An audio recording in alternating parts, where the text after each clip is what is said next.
We're live, boys and girls. How are we today? How are we all? And I'm with my man, my buddy here, a flawed man of God. This is our first time now. We've been wanting to do something together, but like this is a good small way to start. How you going today, my man? I'm doing pretty good tonight. Fridays are always a great night for me. Oh yeah. Actually, in the real objective world time, it's Saturday morning right now. Oh, that's right. Yeah, that was throwing me off because the way you date, I guess the way the non-American way of dating things. I do I was like, this is November of 26 of 22. Right I do the rational human way of day, month, year. Like month, day, year is like it's like getting a 3-segmented pyramid and then putting the middle part at the top. Like what the heck? That like seriously, man. That's just we don't even did it. We don't do it in the military like that either. We do the day numbers and then write out the month and then the year. Like so, it would be today would be for you would be 11 June 22. That's it. What up, Jack? Good to see you. Base department is indeed now in session. Adam, hello. Good to see you. Let's get it indeed. A wild weeb. Ew. That's disgusting. Australians don't exist. The other pole is an illusion. No comment. Maybe we'll do that. We'll get on that conspiracy one day. All those people bullying me, saying that Australia doesn't exist and I'm fake and I'm real. I'm not real. It's like, come on, guys. Seriously, this is just bullying right now. I mean, it's just a lot of coping for the fact that like Australia is just superior. We just have our entire. We literally own a whole continent. No other nation can say we own a whole continent. That's just a fact. It's that's just how good we are. We are a continental superpower. I just want to know: are you taking the payouts to say you're from Australia and donating that to God or? Look, officially, I have to say no, but off the record, I'll definitely say the shekels are pretty nice. So helping me out quite a bit. I'll tell you right now. I'll tell you that. And well, I just don't really have. I don't really have any stories prepped today because, like, yet again, it's a very slow news week. So, like, I've taken this opportunity to kind of slightly reframe the Christendom Weekly as a news show, but also like chill stream, banter, Q&A, stuff like that. So that even if it's a slow news week, I can still go ahead and do it and just have something regular. So yeah, that's pretty much that. And I like to bring on friend guests, whoever's available pretty much. And this time we have my man here.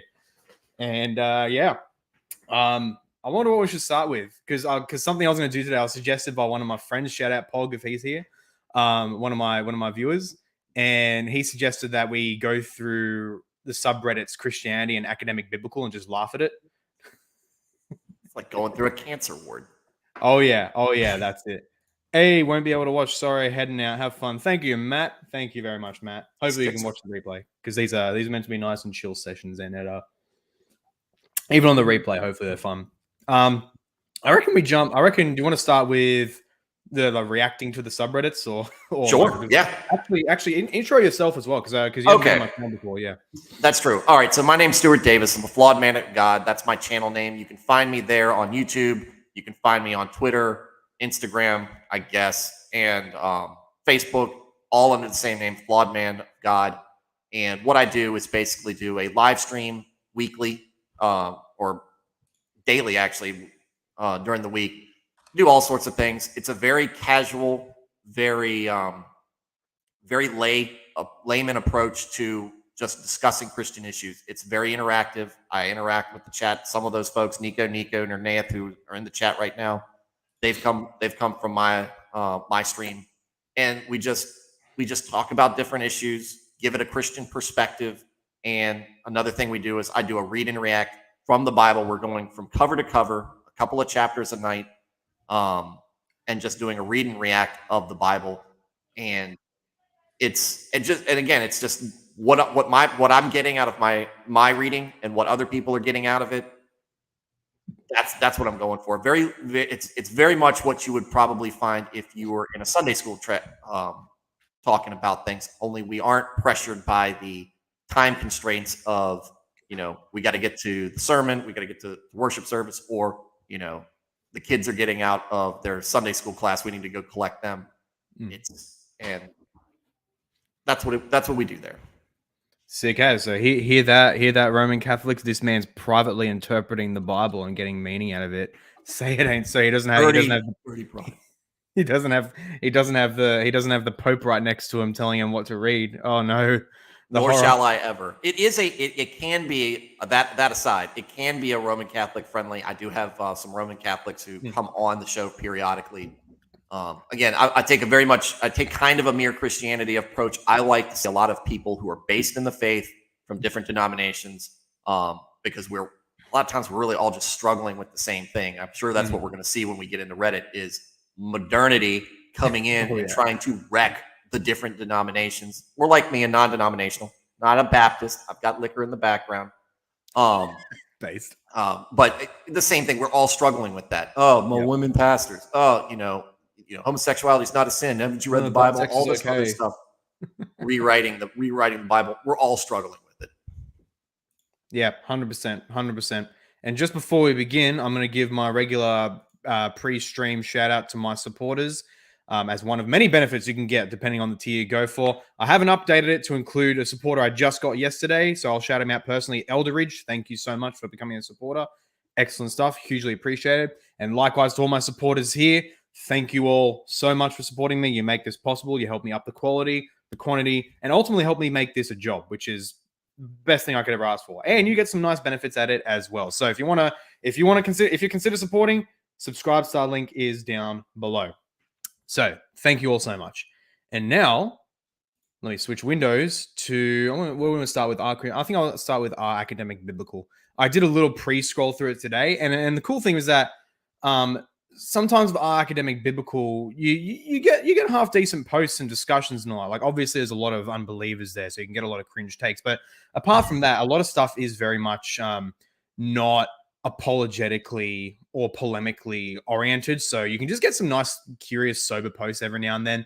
But then sometimes you get the comments under posts like this. So we have an interesting question. We have a very honest and good question here from someone. Why couldn't the Gospel of John be written by John? And the guy says, I've heard arguments about John not being able to read or write, but couldn't he have learnt how, or at least get scribes? Is the reasoning and how the text is compiled all the theology in it? If it is, can you explain why John couldn't have written it? We couldn't have written it. That grammar mistake, 10 out of 10. But it's a very good question, because you very often see unbelieving apologists, because that's what they are. They're apologists. They like to, and yes, 100% weeb. Let's laugh at these Redditors, because it's the mere fact that they're on Reddit that deserves mockery as well. But also in addition to the bad takes they have here. But very often you see unbelieving or liberal scholars and polemicists against the faith just assert these kinds of arguments that, these gospel authors, they didn't make these gospel whatever, and they're just totally ad hoc reasons. And we're going to see some of this in the comments in reply to this right now. So this is going to be really, really funny. So here's the first cringe take. Couple of things. One, the text never itself identifies the author as John. The designation of John as the author comes from the views of Christian fathers in the 2nd century. Secondly, the text says with regard to its authorship, this is the disciple who is testifying to these things and has written them, and we know that his testimony is true, which would indicate that it's not the disciple himself writing the text, but instead some sort of second-person restatement of prior things or statements from the disciple. Even still, the disciple is not named. I wouldn't frame it as John couldn't have written it, simply that it doesn't appear to have been. So the first one is very typical, even among smarter atheists, like thinkers, historians, and whatnot. Just that the text never says it was written by John, therefore it's not. Stuart, I wonder if you want to have a crack at this first. Okay, so, and like you said, I'm not very biblically learned, but isn't the whole perspective comes from his perspective? So who else would it be? Is kind of my take on that. It's trying to get. It's looking for a It's looking for a problem. It's somebody looking for a problem to say, no, this can't be John because it never says it was John. And which is stupid. It's not something I've ever really looked at, because you see the text, you go, okay, we're going to read, John or 1st, 2nd, 3rd John or Revelations or whatever. If it's not Revelations, what is that all about?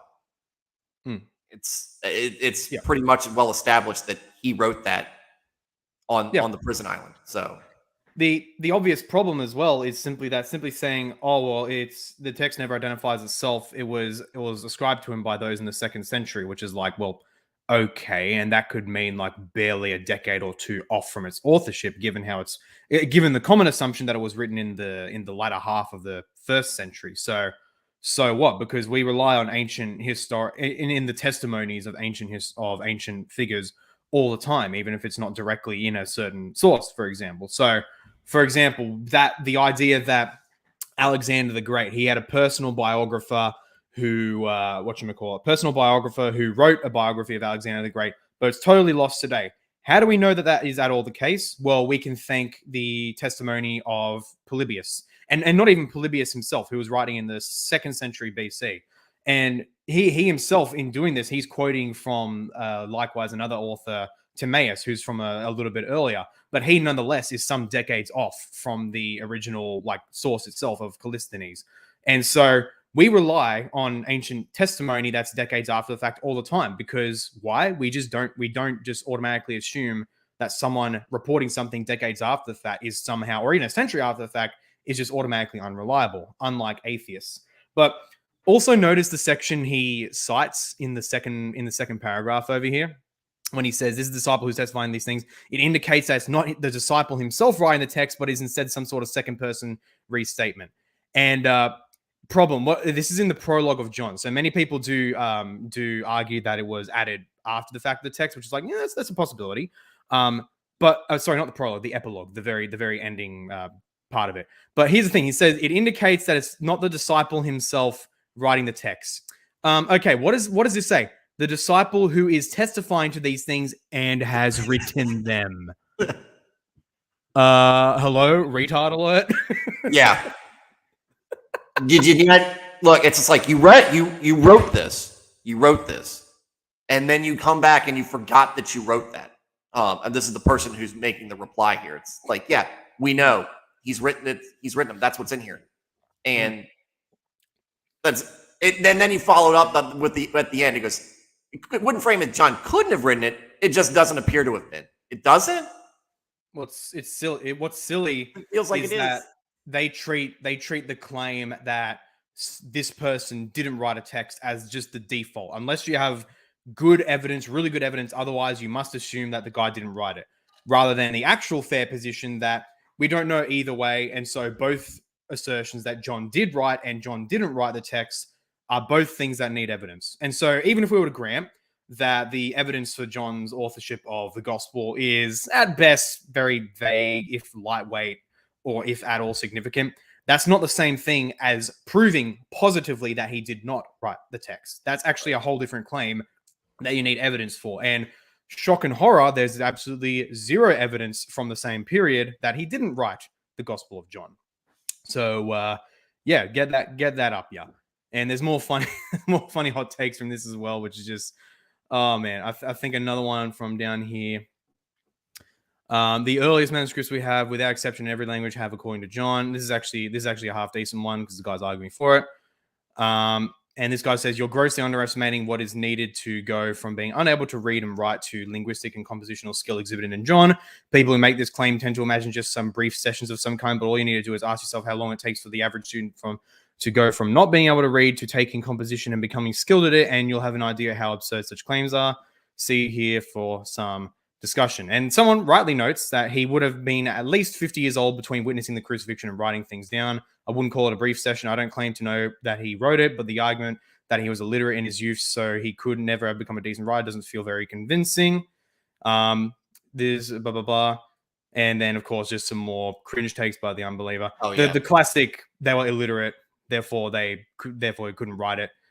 Given without any evidence at all, of course, and really counter to actually some existing evidence. Like, I had a stream a while ago, my Lutheran friend, who gives a really strong argument that Greek was the lingua franca in Judea at the time of Christ, but also in addition that at least basic reading and writing skills were actually very, very widespread. So this assumption just doesn't seem to work at all, even. Well, it's your typical Redditor, fedora tipping. I'm looking down on other people. So if he wasn't smart enough to read, quote unquote, smart enough to read or write when he was 20 or however old, then he never would have been able to read or write. And again, John lives. He's one of the few guys who gets to live a long time, or he is the only one who gets to live a long time and die of relatively natural causes. So yeah, he's got plenty of time to learn, and I'm sure that there probably was, much like the gift of tongues, very much probably some divine involvement there. Or he just had a ghost, or he just had somebody writing for him and taking dictation. Yeah. Well, that's it. Yeah, that's it. They can't get around that. They said they have so many copes to get around the existence of a I forgot what the exact term is. Just a scribe, basically. So the copes around that are just like, it's just absolutely breathtaking. But what's funnier as well is that as someone who studies and reads Greek, the Greek of the Gospel of John is actually really simple, simpler than all the other Gospels. That's why it's actually used, like John 1 in particular, as like the starter text you do in learning Koine Greek, because it is really, really simple. So there's no one's even demanding a super high academic level of Greek, which could nonetheless still be possible. But just simply that he could do a very basic composition in Greek. So he doesn't even need the greatest education in the language at all. It's not a big stretch at all. Like they just assume he could not have known it because he was allegedly a fisherman, and fishermen just do not know ever how to read and write in the ancient world because reasons. It's reasons. You just got to scholars, atheist scholars, and all that. Yeah. And it's just assumed, because you can simply ask, well, hang on, even if I grant that was a general trend that fishermen couldn't read or write, do you have positive evidence that John specifically could not read or write? Or just any other gospel authors for that matter? Maybe Peter, for example, or whoever. Do you have positive evidence that they don't? And additionally, positive evidence that they never could have gotten a scribe to write for them? Yeah. No. Okay, so your argument's kind of dead in the water, I think. Methinks. Okay, well, so here's my kind of point here. I mean, how do we know how old he is when he becomes a disciple?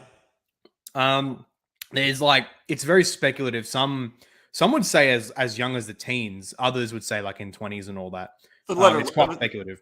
Okay, so he starts out as a fisherman. That's the other thing. He starts out as a fisherman. Most of his life does not. That ends at that point, and then he is something else the rest of the time. So true. He's very traveling. True, yeah. He's meeting other people. There are learned people who he is surrounded by when he is with Christ. There's plenty of there's plenty of opportunities for him to be being taught to read and write. That's it. Yeah, there's just nothing necessary at all. Jay's chat, illiterate fisherman versus virgin coping predator. Not wrong at all. That is 100% correct. That is irrefutable. Because Redditors are genuinely very cringe. Here's one of the classic takes, and the reason why is not John, according to Pearson Parker in the Journal of Biblical Literature in 1962. Yeah, because people don't remember there's a history to these kinds of arguments. And when you look back at the original arguments that actually undergird today the widespread doubt in the authorship of John, they're bunk. And that's recognized. The original rejection of the apostolic authorship was because John was thought to be from the late 2nd century in the Greek and ignorant of pre-70 Jerusalem. That has entirely shifted, but Parker's point still stands. No, it doesn't. The paper has 21 major points that why it's improbable to John that John of Zebedee cannot possibly be the author.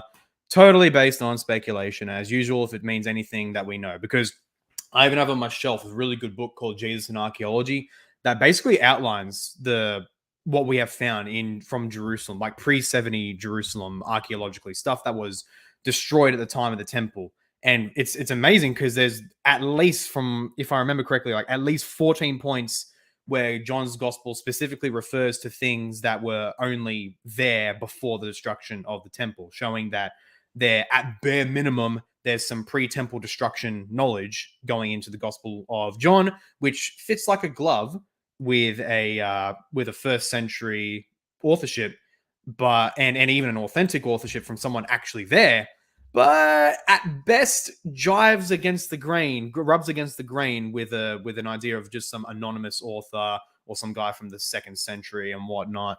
So yeah, actually, you know what? Maybe we should actually. Is this in JSTOR or something? This article, because if this article can be accessed, maybe we can.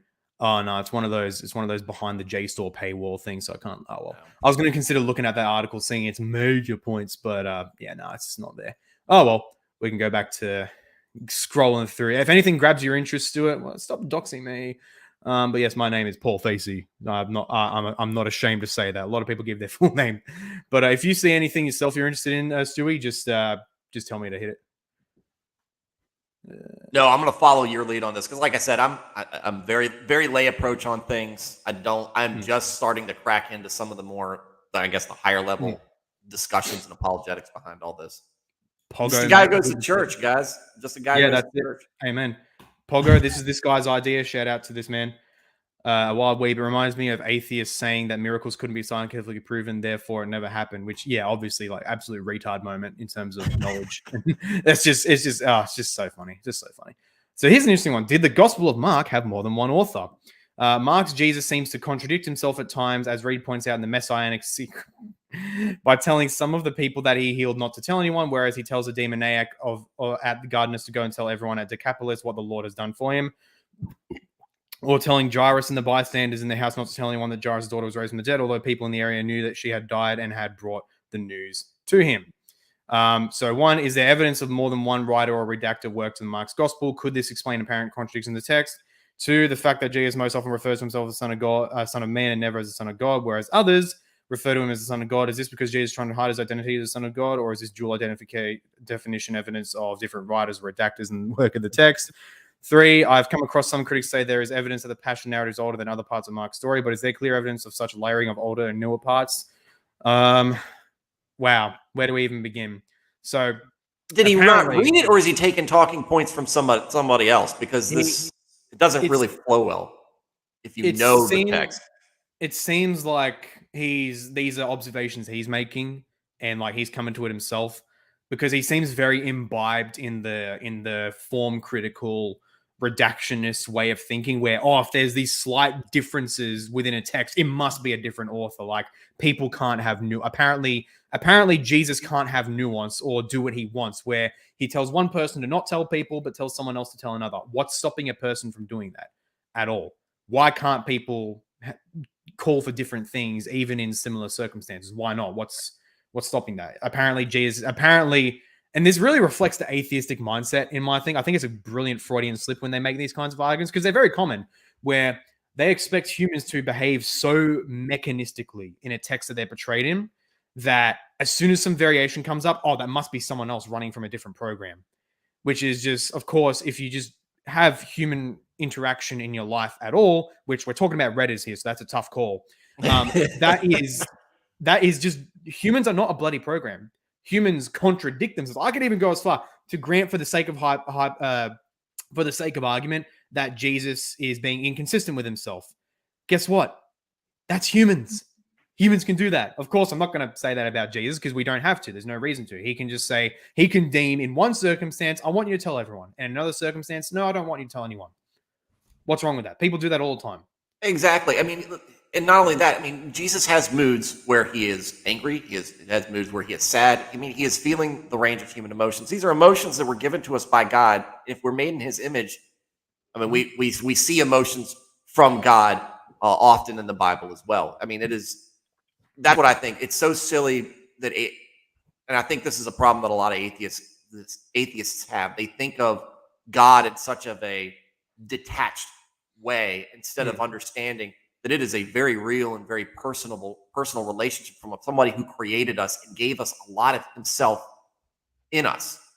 Not saying that we're divine. I'm not trying to say that we're part God, but we were made in him, in his image, right? And that means these feelings that we have are oftentimes also feelings that God can have about things. So Jesus is going to be having a day, or he might have a plan, obviously, because he knows where everything's supposed to be guided towards.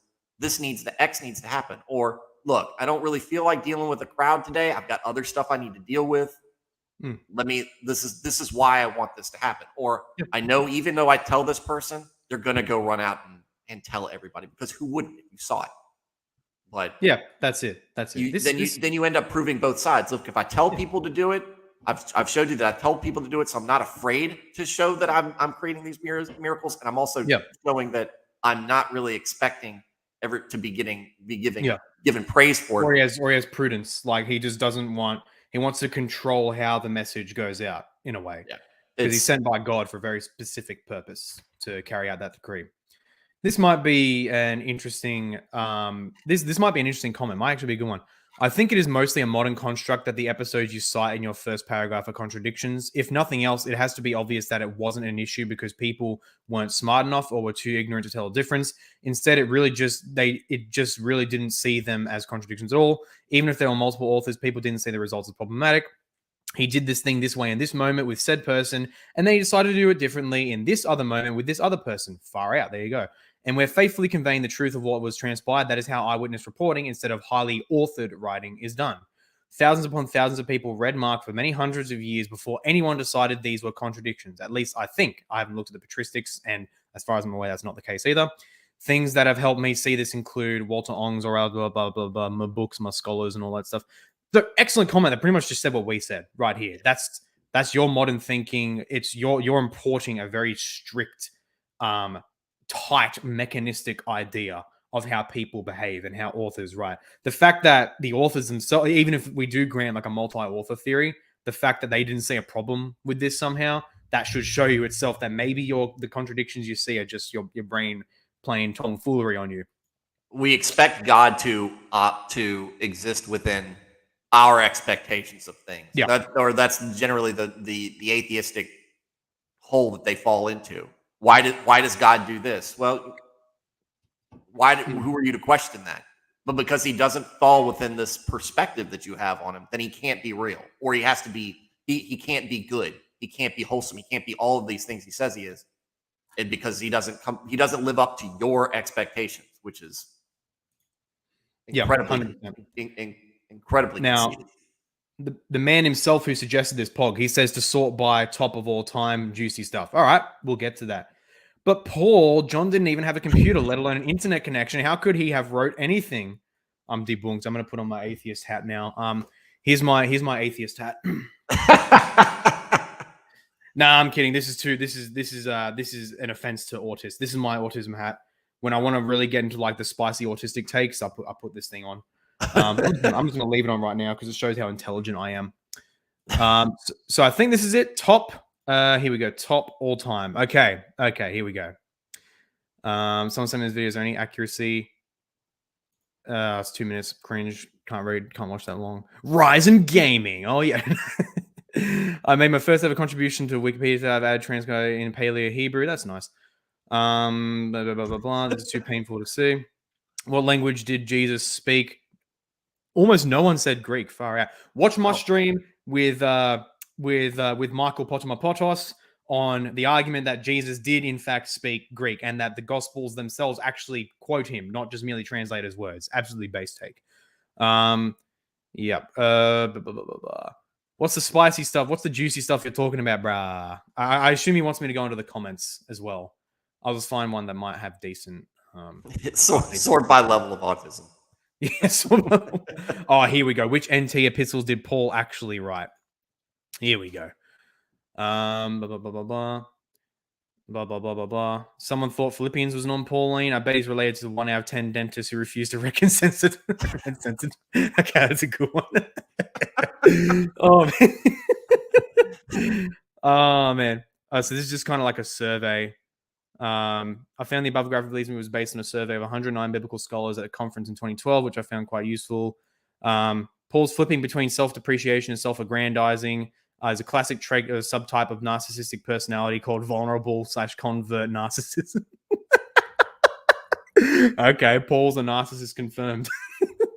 Yeah. Okay. Radio. Or heaven forbid, that's the implications of his Christian message.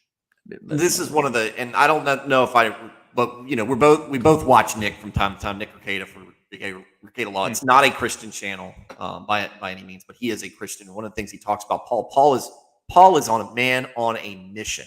Mm-hmm. That is when he does a very good job explaining. He is a man on a mission. I think he believes that Jesus is coming back very soon, I don't know if that's how he felt, but he definitely acts like a man with a sense of urgency. Yep. So, you know, he's going to be a little bit forceful at times, and he's going to be, because he's going to feel like if somebody's not picking up what they need to, he's going to be more forceful. Yep, that's it. I found there's a statistically significant marker in writing specifically of vulnerable narcissists analyzed by the epistle. Radio. That'd be interesting to look up. I might describe a bit of that in this comment. Maybe I'll look at that. Maybe blah, blah, blah, blah, blah, blah, blah. Yeah, no, he's just talking about authorship. Yeah. Either way, boring. Oh, look at that. Foss's article convinced me 2 Thessalonians and Colossians may have a Pauline core. He's that redactionist thinking again. Oh, there's this core text. There's this kind of mystical text that we have no evidence of, and that's there. That kind of exists there. But then there's this other later developed thing that kind of like evolved because reasons. We just assert that. Pog says, my apology, I was referring to the wrong subreddit. Ask Biblical Scholars was one I was thinking about. Oh, God, that's probably even worse. Let's go there. I'm just going to start dropping a pile of toothpicks, and I'll see how fast I can start counting them as we go through this. All right. Let's hope it loads up. Ew. God, this is disgusting. Ew. Ask Biblical Scholars. Ask Biblical Scholars or ask Bible Scholars? I assume it might be Bible Scholars. Hang on. Ask Bible. Oh, yep, here we go. Ask Bible Scholars. Okay, let's go to top of all time. All time. Here we go. Oh, yeah, boys. Here comes the fun. Oh, Where did Christians get the idea that Satan rules hell? The Bible is clear. Satan rules the earth temporarily. Will be punished by hell at some time. Yeah. Blah, blah, blah, blah, blah. All these ads, far out. The more I learn about Christianity from scholars, the more I realize that people have incredibly misguided assumptions about Scripture, most of which seems to be perpetuated by the church. Oh, here we go. How do scholars feel with mainstream teachings of Christianity versus what the Bible actually teaches? Here we go. This should be interesting. Blah, blah, blah, blah, blah. No Hebrew word, personal experiences, blah, blah, blah. Come on, someone give an assertion that we can laugh at. Okay, apparently there's not a whole ton to do. I would say the core of the Christian faith is Nicene Creed, so doctrines like the Trinity, blah, blah, blah, blah. Few people are revising the doctrine so radically it does not resemble the Nicene Creed. You cannot really disagree with the traditional view of the Trinity and still be in the category of Christian. Yeah, no, nothing really there. Does the Bible actually condemn premarital sex? Interesting question. How can Jesus be the son of David if Joseph was not the father? Through Mary. And legal adoption, because that was a thing. Did Mary of Nazareth wear a large nose ring? Cultural thing, could be. Because there is actually ancient cultural stuff in certain, I don't know if it's the Bedouin or some other cultures in the Near East that do have nose rings, but it's not like, oh, look at me, I'm a sexually what's the word, promiscuous chick. It's like it's a cultural thing. Why is that a question though? It's like people have the weirdest curiosity. I get, to me, this is the weird thing. I mean, this is one of the things where I guess where anybody who's looking for a question about something, Reddit's has somebody before you who's asked that question 2 years ago. Like, man, it's so random. That's it. Philip, good to see you, man. I get annoying when someone challenges the authorship of Scripture but refuses to extend their skeptic rationale to secular texts like Plato or Homer wrote. Yeah, exactly. That's a good comment. I was going to mention as well, because that one of those comments from the Gospel of John thing, it was like, oh, look, it's talking about someone else, whatever. But funnily enough, if you look at other ancient historical texts, it's very standard for the author to refer to themselves, but in the third person. So it's like someone else writing about them, but it's actually the author themselves in order to appear more objective. And so some more sophisticated atheist polemicists, like I think if I remember off the top of my head, Camel Gregor, I think, some niche YouTuber guy, he's one of the more smarter ones, and he gives more nuanced takes. He would say, yes, it's true, ancient historians refer to themselves in the third person, but if we look at them, they actually refer to themselves, whereas the gospel authors do not, which for the Gospel of John, that's not true. But for the synoptic Gospels, even that doesn't matter, because then we look at, say, Xenophon's Anabasis and Caesar's commentaries on the Gallic Wars. I think that's the one. and they never name themselves even in the third person as this guy. They never say Xenophon wrote this or Caesar wrote that.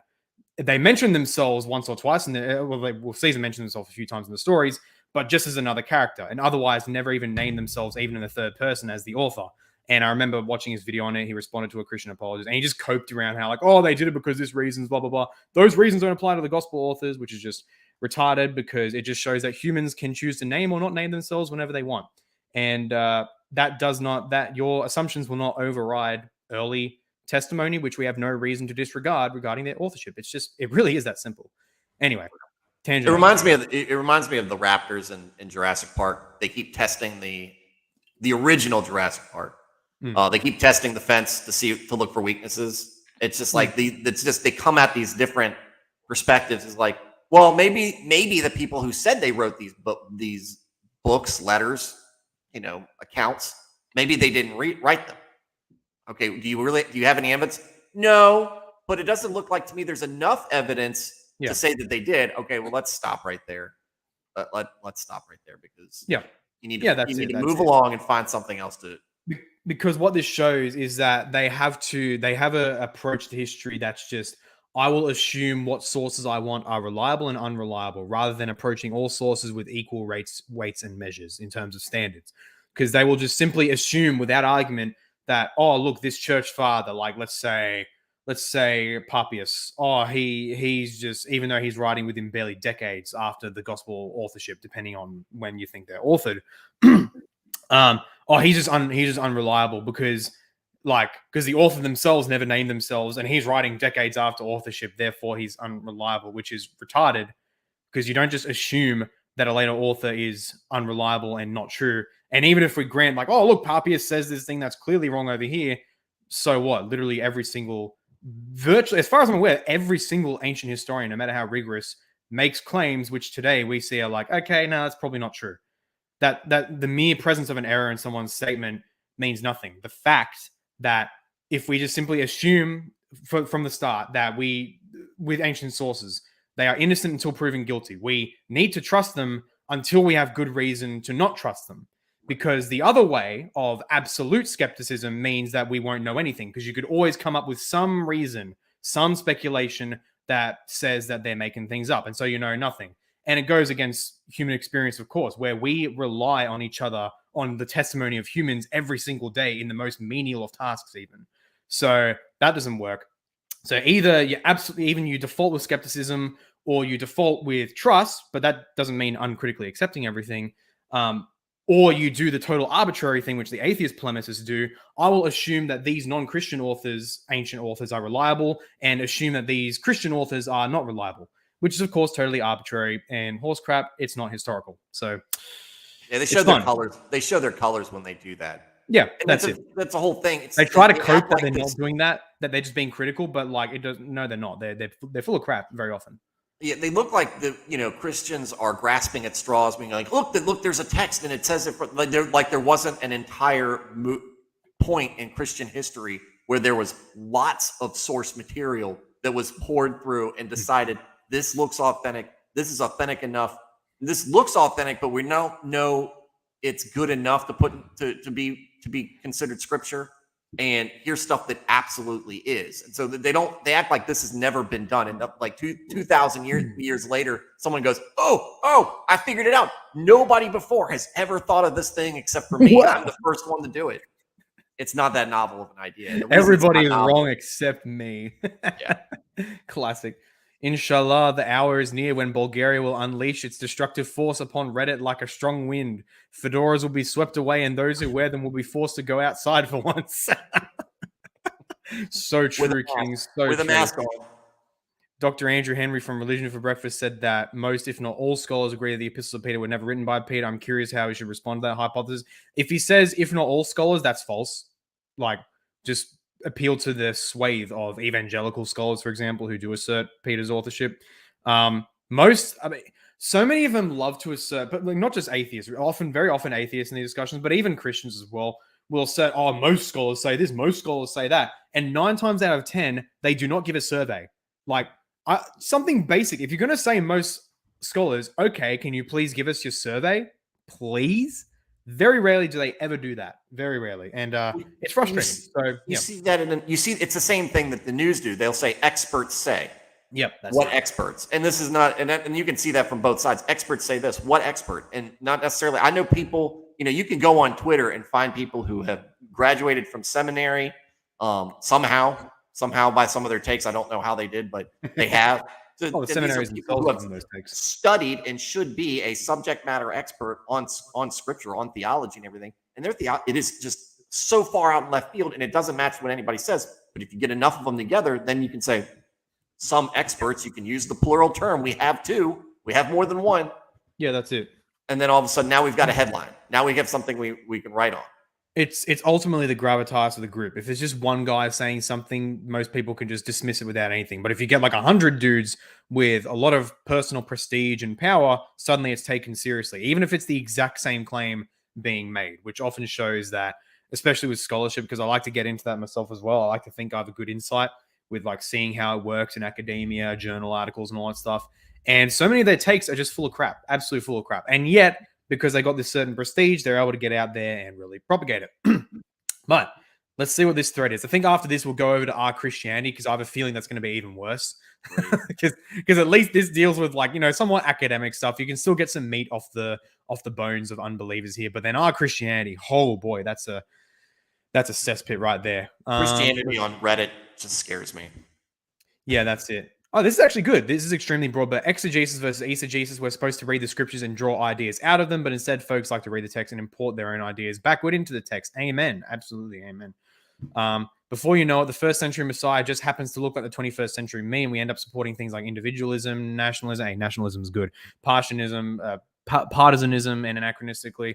Apart from the take on nationalism, this is actually true. That's good. That's very true. I like that.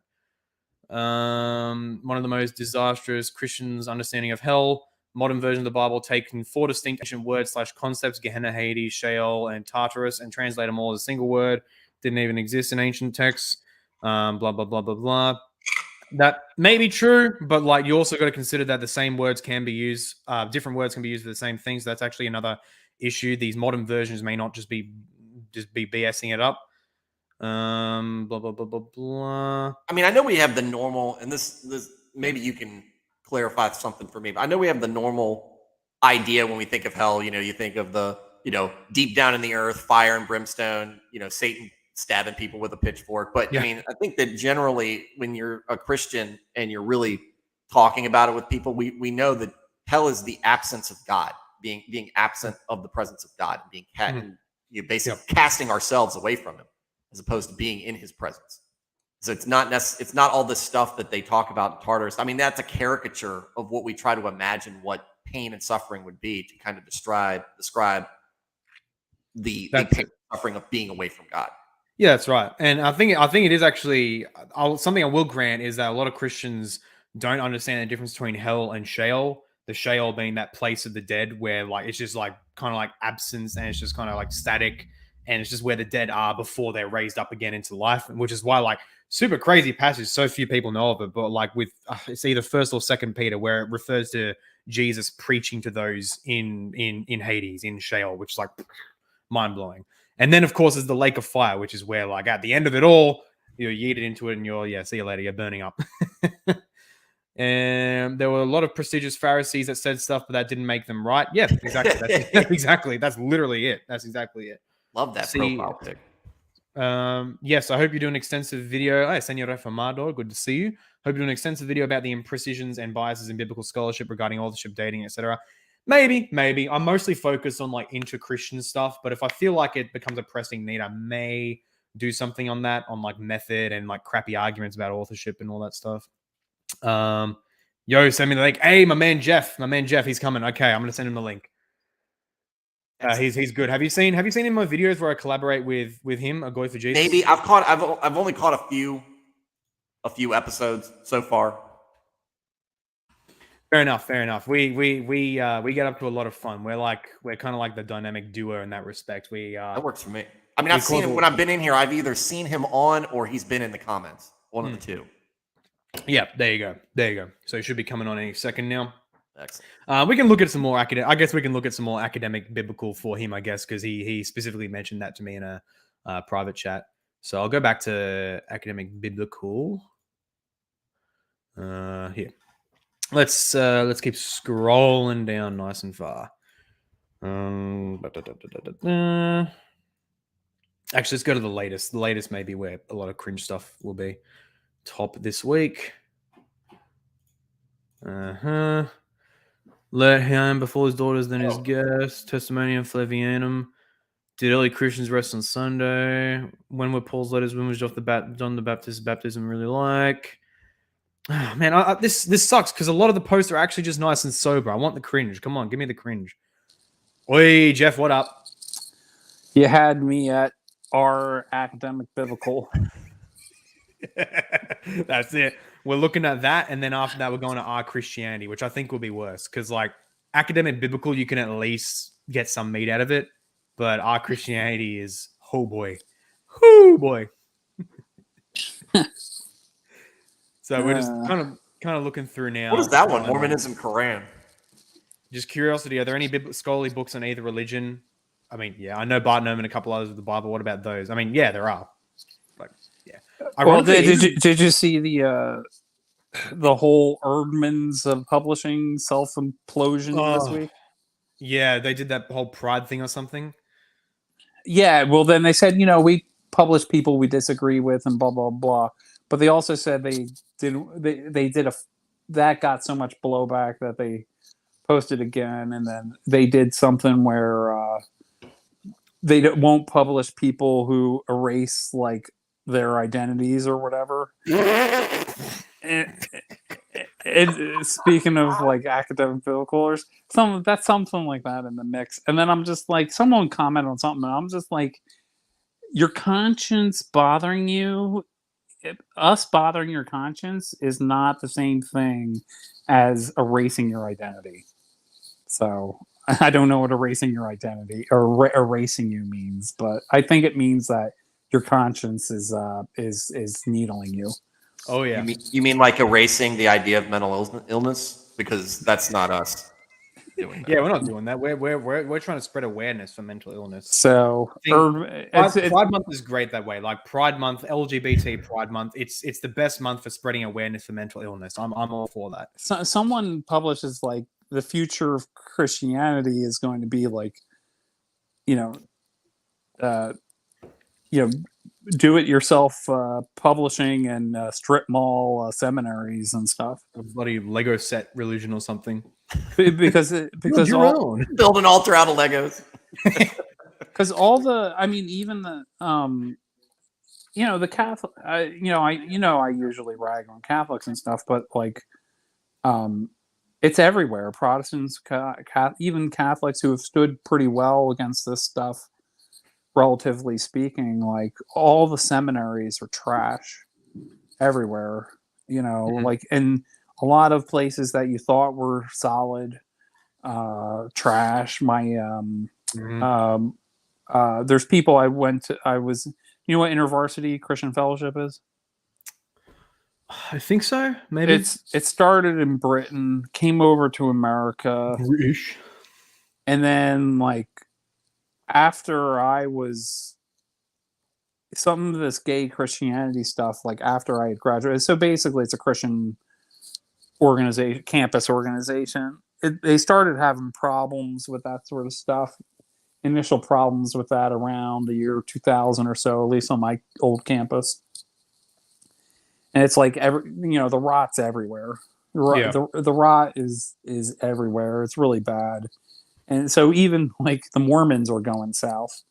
Like the Mormons. Yeah. Oh yeah, the Mormons are collapsing in the seams right now. It's pretty spectacular to watch.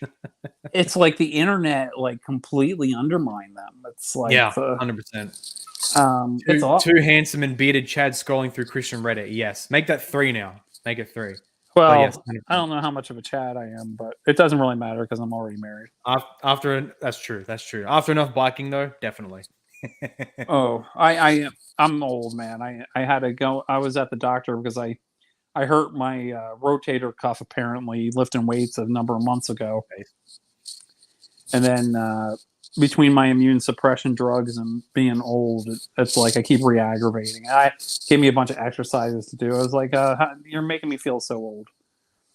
But Yeah, there you go. Just tell everybody it's a baseball injury. I see that Phillies shirt on.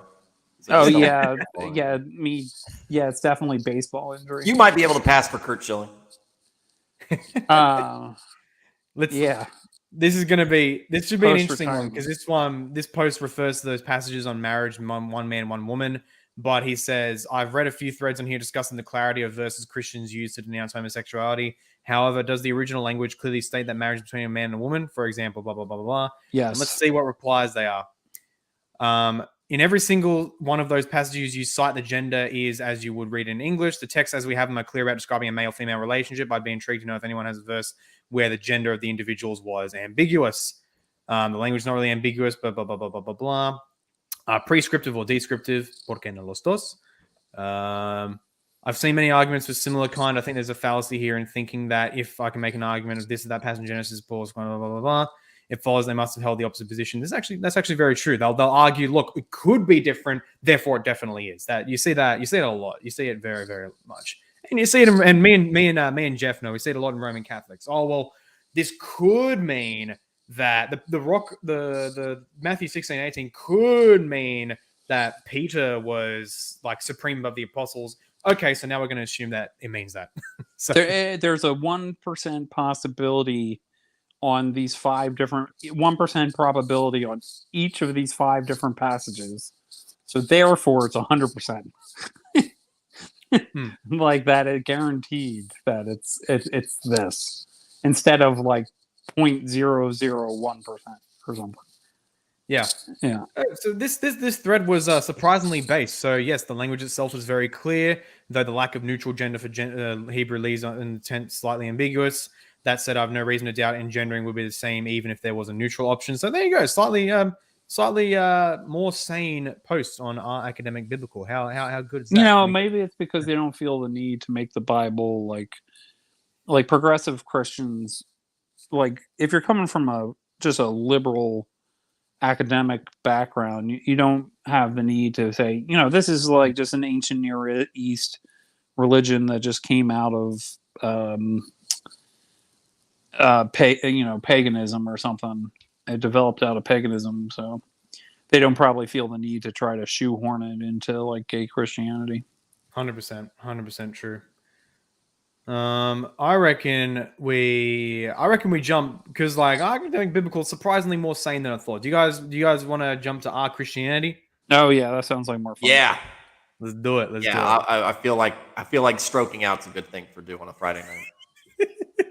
All right, our inflation rate came in hot today, so we're economically collapsing. So I'd like to see how we're spiritually collapsing too. Oh man, okay. Why are there atheist mods on this sub? Well, that's a bloody good question if that's true. I just want someone to explain to me the reasoning and also explain why Jesus didn't put non-believers in charge of his church.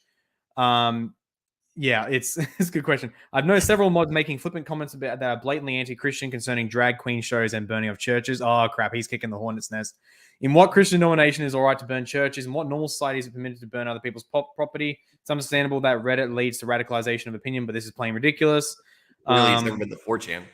Yeah, that's it. Well, 4chan is another beast altogether, but at least they're honest about it. 4chan is honest about it. They don't. Reddit claims to be like this civil, high-level area, but it's just full of crap. 4chan doesn't hide the fact that they're pure autism. Yeah. They revel in it, actually. It's part of their identity. That's it, yeah. They are unable to properly manage such a community. That is why our Christianity is filled with scandal and constant political gesturing and virtue signaling, and why actual Christian or theological content is downvoted. Cool boy, he's gonna get nuked. Just before going, is 4chan the people who do all like the excellent trolling and stuff like that? You know the 4chan? Green I've text heard of and it. all Yeah. that. Yeah. The troll stories from 4chan are they're the guys who, if you guys remember when Shia LaBeouf did his whole "He will not divide us" thing, when he lifted up this flag and it was just looking into the sky, so no one could tell where the flag was, so it couldn't get ruined. But then guys on 4chan within like a day or two, like track the day-night cycle on it so they could narrow it down to like I think the eastern seaboard of the United States, and then notice the trails of planes in the sky. So then they got that, triangulated it with live plane flight data, and then used that to basically narrow it down to the exact spot. And eventually one of their guys at night, because it was being live streamed, the flag was live streamed on the site. So eventually live, the flag, someone got there, the flag got lowered down, and then it raised like a "Don't tread on me" snake flag with a Trump hat on it. My favorite. It was the best of times. That really was some incredible. of the best times of the internet right there.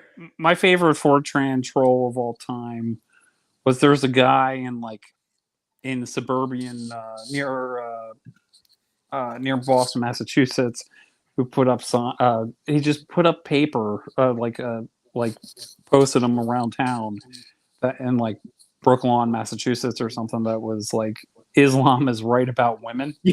Oh gosh, yeah. that was the best troll ever. That was incredible. People didn't know how to respond to that. Like we're upset, but we're not sure we can say why. Yeah. That was a beautiful moment as well. So this anyway. guy says, here's what I would like for transparency. For the mods to actually introduce themselves on the wiki, what they believe about God and their perceived purpose in running the subreddit. For the removal of atheist or non-Christian moderators. It's okay if non-believers come to church, but how can they take the role of bishop or pastor without even becoming a member first? Bishop Spong would like a word with you. And restraining of political discussion and virtue signaling instead of having Christ-centered engagement. Okay, this guy's going to get castrated live. Here we go. So this isn't a church, it's an internet subforum. It exists to discuss Christianity, aspects of Christian life. All are welcome to participate, which he didn't say, but okay. The mods determine the bias of a Reddit. Non-Christian mods swing the bias away from a Christian perspective. That's true. So hang on, can you scroll back up for a second? Yep. All right, so that response was from an American Baptist, which runs really counter to what my stereotypical viewpoint of a American Baptist is. Which would be, no, they're all going to hell. Based. Yeah. The American Baptist Association. I haven't really interacted with them in a while, but their headquarters used to be near where I worked in Valley Forge, Pennsylvania. And I was thinking just nationality American. I didn't know that it was American, like the American Baptist versus. When I think of an American Baptist, I'm thinking traditional Southern Baptist. Oh, I thought culture. they were there's one based in like Valley Forge, King of Prussia area. You might be. I mean, you could easily be right. I'm a novice when it comes to that. Which is like a more liberal. It was maybe considered moderate back in the day, which is really we're one way station away from liberal or something like that. Unless they mean I think it was called American Baptist Association, but maybe I'm wrong. Maybe they just meant it as like nationality. There you go. And here you have LOL classic post. This isn't a church. It's a Reddit group meant to discuss Christianity. Everyone is welcome. It even says that in the description of a group. Furthermore, a mod's skill at being fair, mods shouldn't be associated with their beliefs or lack thereof. I think you'll be surprised at how little support you'll get for your request. I won't be. Sure, everyone is welcome, and that's great, but moderation should be based on the tenets of Christianity. Why? As Christians, everything in our lives and community is based off the Christian faith. Based, amen. The purpose of the sub is to blah, blah, blah, blah, blah, not lead others. Oh, here's a beautiful one. This is true. The purpose of the sub is to discuss Christianity and aspects of Christian life, not to lead others to Christ. Thank you for spelling that out plainly. Thank you so much. Go to Our True Christian to find out what you're looking for, dude. This isn't a Christian community, never has been. How good. Thanks for the false advertising, Our Christianity. Yeah. Oh, it's beautiful. Absolutely beautiful. Oh, man. But yeah. All right. Let's do something different, unless there's something good in there. Well, let's say some more. Why I don't see why most Christians being homosexual as wrong. Oh, here we go. Oh, geez. I've been on this subreddit for a while, and I've noticed this trend. The only time being gay is ever mentioned as a sin was in Leviticus, and that's literally not true. And those are laws for Israelites to follow to be holier than the other surrounding nations. Edit. I realize that I really need to read around the Bible more. Thanks those who made me realize that. Well, hey, upon reflection, they would have admitted zero. Props. That's pretty good. Oh man. If you think the only time it's mentioned in Leviticus, you're severely mistaken. 1 Corinthians 6:9, Romans 1:26-27, and 1 Timothy 1:10, literally all of church history. Truth. Very true. That's a good one. Panentheist post-Christian. What the hell is that? Some think homosexuality is sinful because they made an idol of a book. Well, at least they're admitting it's in the book. That's more that's it. Yeah, not all, like all what they really meant by that word back in the day was pizza, or that's pretty much what the one I've seen recently on Twitter was when it says in Leviticus, "Don't lay down with a woman or with a man as you would with a woman," means it's okay to lay down with a man, but you have to observe all the same rules as if you would with a woman. And I'm sitting there going, I mean, it starts with insertion into a hole that a man doesn't have. So one of the best comments I mentioned, like I won't give the full story that Paul knows from the background, but like I was a philosophy major as well as a computer science major. I say that to say I'm not completely useless, but in my ancient Greek philosophy class, I had like a couple like pre-Socratic and Socratic and onwards. And I remember my professor telling me, basically homosexual behavior was rampant in the ancient world. I believe one of the Roman empires, I think it was Claudius, like they thought he was weird because he only liked women. So that's a really good clue that we're not discussing like biology is not the determinative factor, right?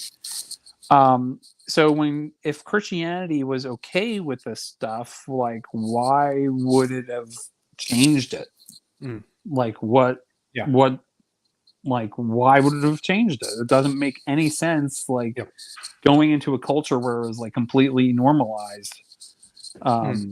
It kind of breaks down in history.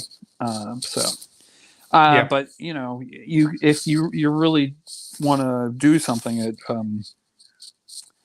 you come up with all sorts of crap arguments you'll just latch onto. That's why the saying exists that the Greeks invented sex and the Romans discovered you could do it with women. I have another joke like that. Like, in Greece, how do you separate the men from the boys? Oh no, how? Oh, this is gonna be a terrible. No, I don't. I know where this answer is gonna be. This is gonna be awful. With a crowbar. I mean, the answer to this thing is really just follow the theme of the Bible from the beginning of the Old Testament throughout the Pentateuch. I mean, you have the establishment of man and woman together as a pair, working together, and then you go into and you see Sodom and Gomorrah, which is not. It's not just xenophobia. That's the new one I've seen. It's just Sodom and Gomorrah's sin was just xenophobia because they were strangers. No, but you look at that, and then you look at more. Then you look in Leviticus when the law is being established, and then you hear about why God is casting out the Canaanites and all the other ites from the Promised Land because they're doing things that are evil.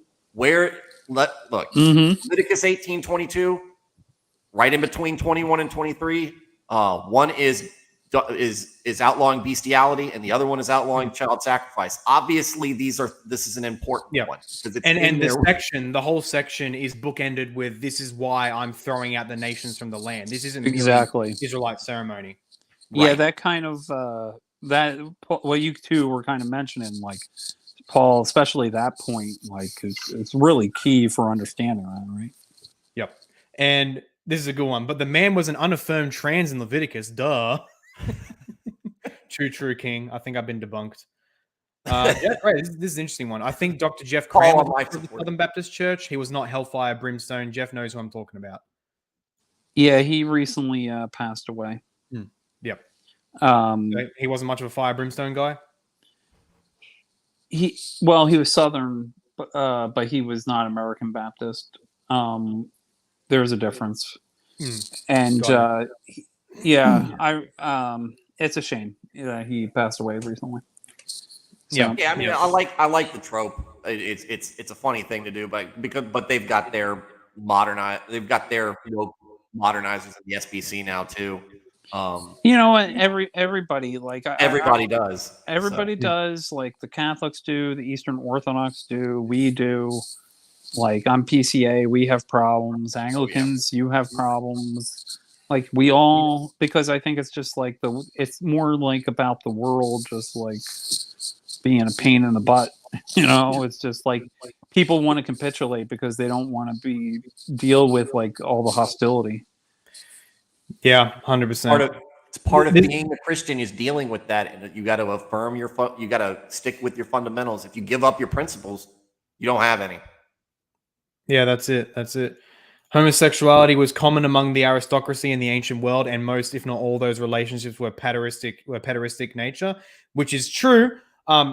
You'd have to say most, because I forgot exactly where, but there is showing that not all of it was simply with little boys, although that was definitely a norm. But we do also have evidence of lesbianism, which, as far as I'm aware, wasn't pederastic in essence, like many gay relationships were. But this raises a very good point, because I think this is actually, I've never heard anyone address this, given the fact that, because the very common argument among the homosexualists is that, oh, well, when Paul condemns the arthenokoites, the one who sleeps with males, in the ancient world, that was just with boys. That was only with little boys, which is not true, but we can grant that was the general norm with that regard. Therefore, that's all Paul is condemning. He's not condemning male on male relationships.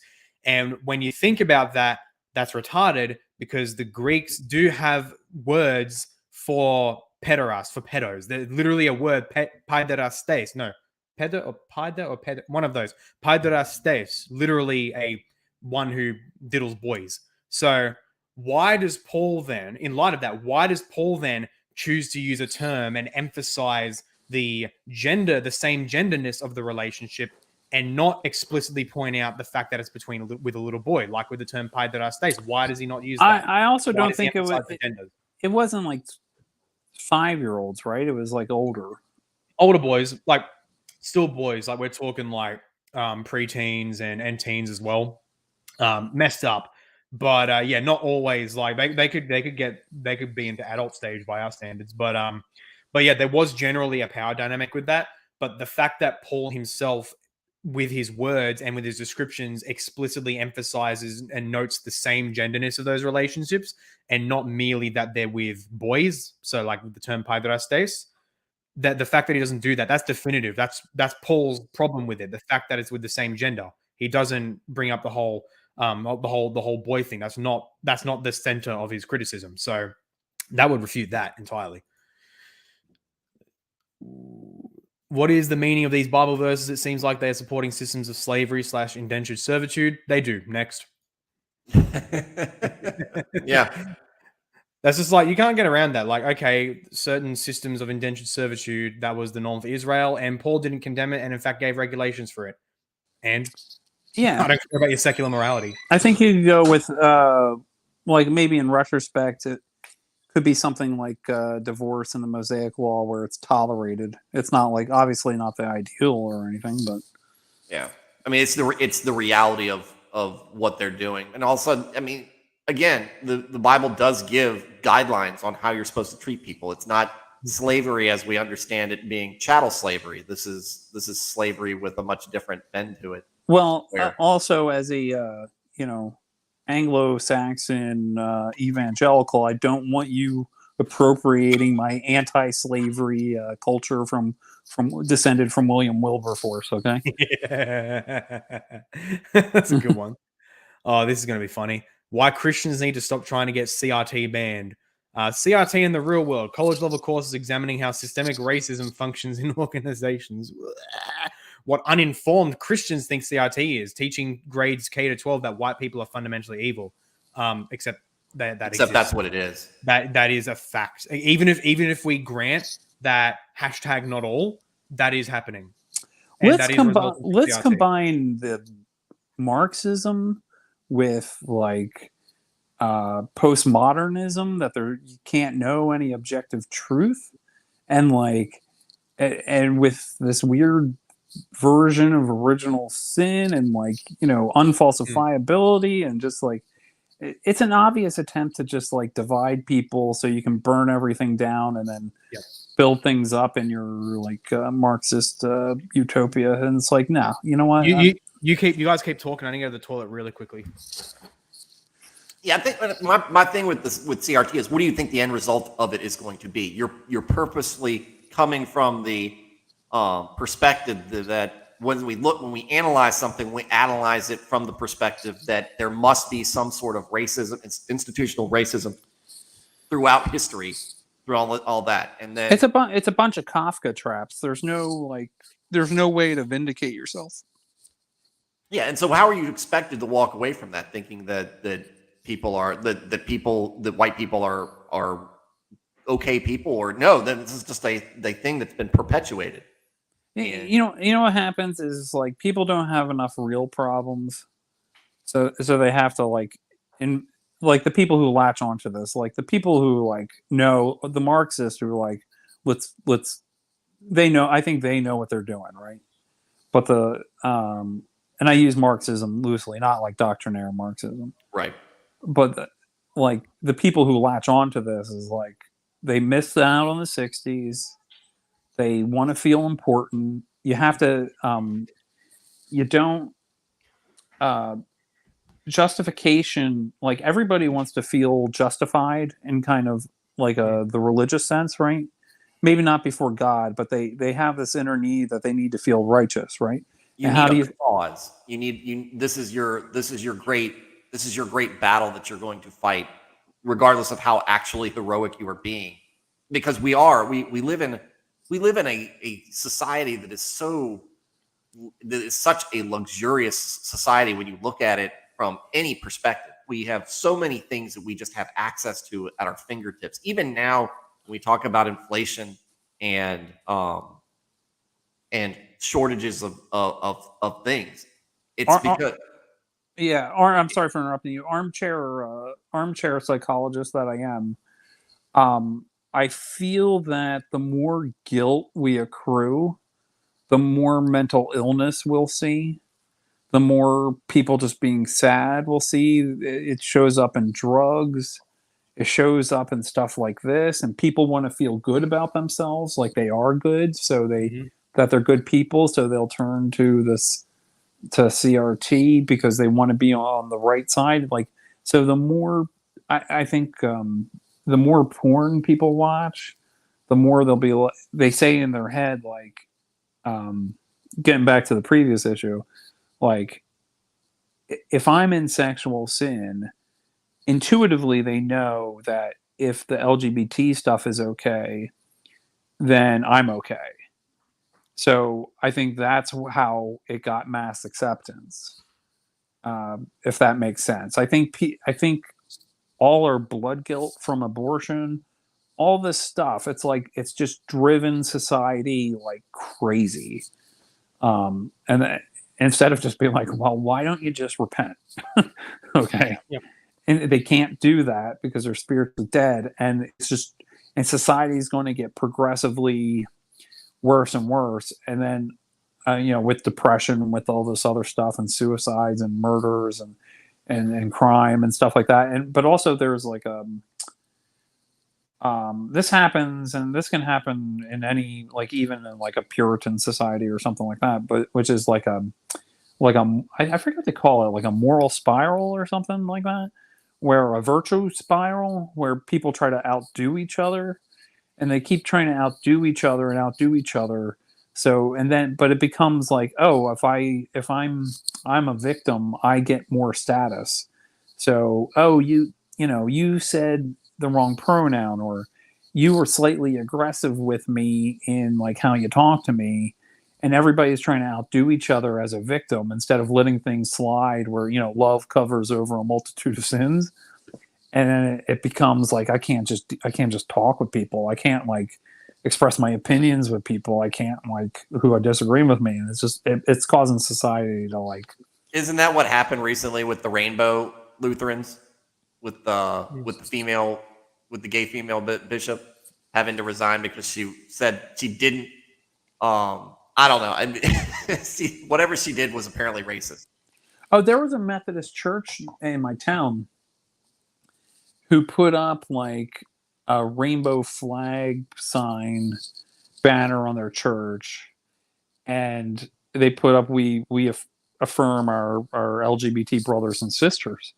And I had joked with someone. I was like, "Oh, they use the gender language, brothers and sisters," you know. And someone defaced it like last year or something, which good for them. I'm usually not for that. I don't think I'd do it myself, but when it happens, you're like, yes.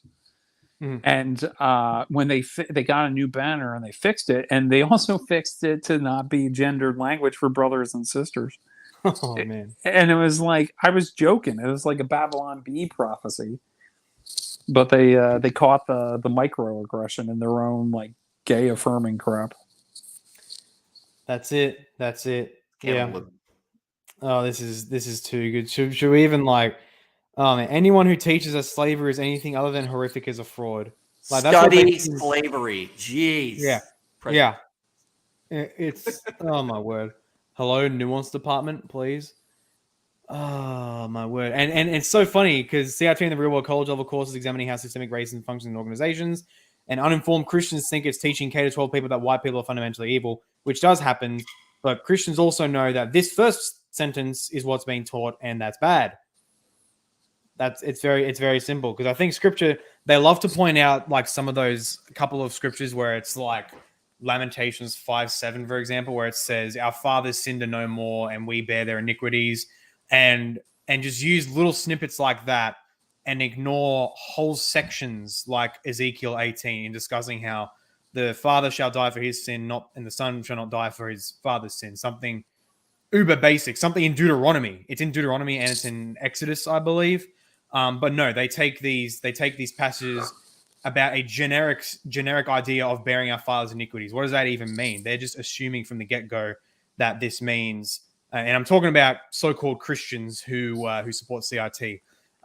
They immediately assume that this means I personally bear the guilt and I must be punished for that in the legal system. That's an assumption. That's not granted. It very often refers to simply the consequences of such sins being visited on the persons, and not necessarily by the legal system, but by God himself, when he says that I am the Lord, I'm a jealous God, visiting the iniquities of the fathers upon to the third and fourth generation and such like that. God himself dishing out punishment, perhaps in the form of, for example, pestilence or other things, not the legal system punishing someone for a crime committed by an ancestor. Is there any like how to say this? There's a bunch of these wokester like Christians in evangelical circles, right? Like, how many of them recognize that, like, okay, so if you went all in on the CRT, you think those same folks are going to be fine with you if you stop at the LGBT stuff? Yeah. Like, I mean, and here's the other thing, and I know we want to talk about this guidepost solutions thing. Because we did actually want to talk a bit about the SBC today as well, so it's good this post came up. Yeah, they started off with, what is CRT? CRT is a college level, and they don't say, it's a college level theory, theoretical model. And then they're like, what happens when we take this out of K through 12? All right, K through 5 is elementary school. How can you put a perspective with somebody who is allegedly as mature as somebody who's in college level? But we all know from having been late teens and early 20s how cringe we are at that age, handling that. And now you're trying to expect my kids, a kindergartner and a second grader, to understand this approach to things. It's terrible. It's a different form of grooming in a different respect. But it's the same theory. Yeah, the same theory looks different in different levels, right? Like you can teach advanced level mathematics with set theory and stuff in the colleges, and then in the kindergarten or first grade, you're going to teach 1 + 1 = 2, right? So it's the same thing with CRT, is that you might not have the more hyper nuanced version in that you get in college, but you're still getting a version of it, the praxis versus the what is it? What's the opposite? It's part of the very college life and way of thought itself. It's in the very culture. You naturally learn it without them even having to say a word to you. Yeah, and so you're going to get the praxis in the secondary education and stuff like that. And to me, like the one thing I've seen from also being outside of college for so long now is that the bad ideas percolating in college take maybe 10 to 20 years to filter out of college into the greater society. So you'll have like some stupid idea like that everybody thinks is a joke in some sort of liberal arts department somewhere in Harvard. And then eventually, like, or maybe it's a bad business idea. Maybe it has nothing to do with CRT, right? And next thing you know, we're all in open office floor plans without, up in everybody's business not being as productive, because some MBA, everybody went to the same Harvard MBA school and they went to Fortune 500 companies, and now we all got to sit in crap offices. No, I think that's a perfect highlight on that. So it's the same way as like they get indoctrinated and some Harvard professor or Oxford professor comes up with some stupid idea, and then it gets filtered into academia, and then they teach the undergraduates, and then in the graduate schools, and then they start pushing the crap into outside in the HR departments and crap. It's all because it's like I work for a company and I'm just like, when they start spouting crap, there's me and a bunch of guys who we know each other and we're not into that stuff. We're just like, okay, we're just going to sit and like just listen and take it, and we're not going to say anything about it because we don't want to get fired. But it's just like, we think this is crap. Yeah, and it's all coming from like mandatory training and stuff like that, So that is true. I reckon now we look at this SBC stuff. Actually, let's look at comments first, because it's from a religion news service article. Fantastic! What a great hive of journalistic standards. Sarcasm. Let's look at the comments. Accusing the people who are investigating you for sex crimes of doing weird sex stuff is quite a power move. Unironically, yes. That is base. That is an absolutely base power move. Like, these people trying to lecture the SBC on standards for sex abuse. You guys support butt sex. You don't have anywhere to talk. So I'm sure that's the excuse being used. I suspect they are more mad about Guidepost Solutions report. It'll be interesting to see who wins the SBC election in the SBC annual meeting this weekend. One of the guys for president is on record for saying that the SBC shouldn't have waived attorney-client privilege and felt the report went too far. Yeah. What was the refresh my memory about what's in the report? I know that there's specific churches called out and stuff, but it's like, I know they're a congregational model, so I'm not sure entirely what you can even do. Yeah. But like, what are they even going to debate at the national level? With the report itself, basically saying, "Oh, look, you guys have bad sexual abuse stuff. Here's some standards you can implement. Implement it as necessary in order to stave away sex abuse." And it's all very, very, very feministic type stuff. Basically opposed. If I'm not mistaken, that was the report that brought about creating that register of people, not pastors who are actually found guilty of sexual abuse or affairs or whatever, like, because this will be a public list of names, but people who have quote unquote credible accusations, which apparently is defined as simply the accusation is not manifestly untrue. So if you merely get a credible accusation, not even found guilty, merely a credible accusation, however they determine that, your name will be put on a public list. Doesn't the New Testament cover standards for accusing an elder or something? Well, you'd think so. You'd think so, but What's not this? in What's the case. standard there? Let's see, 2 or 3 witnesses, and of course, you got to actually find them guilty. It's not just That's look, Old someone Testament, said too. something, and it's not obviously wrong. Therefore, we're going to put your name in a public register. And I can destroy your life. understand you want to make sure, like, organizations investigating themselves can be problems, and how you involve the police is probably something you want to standardize. Mhm. But in terms of, you could say multiple, a lot of this stuff might only be he said, she said.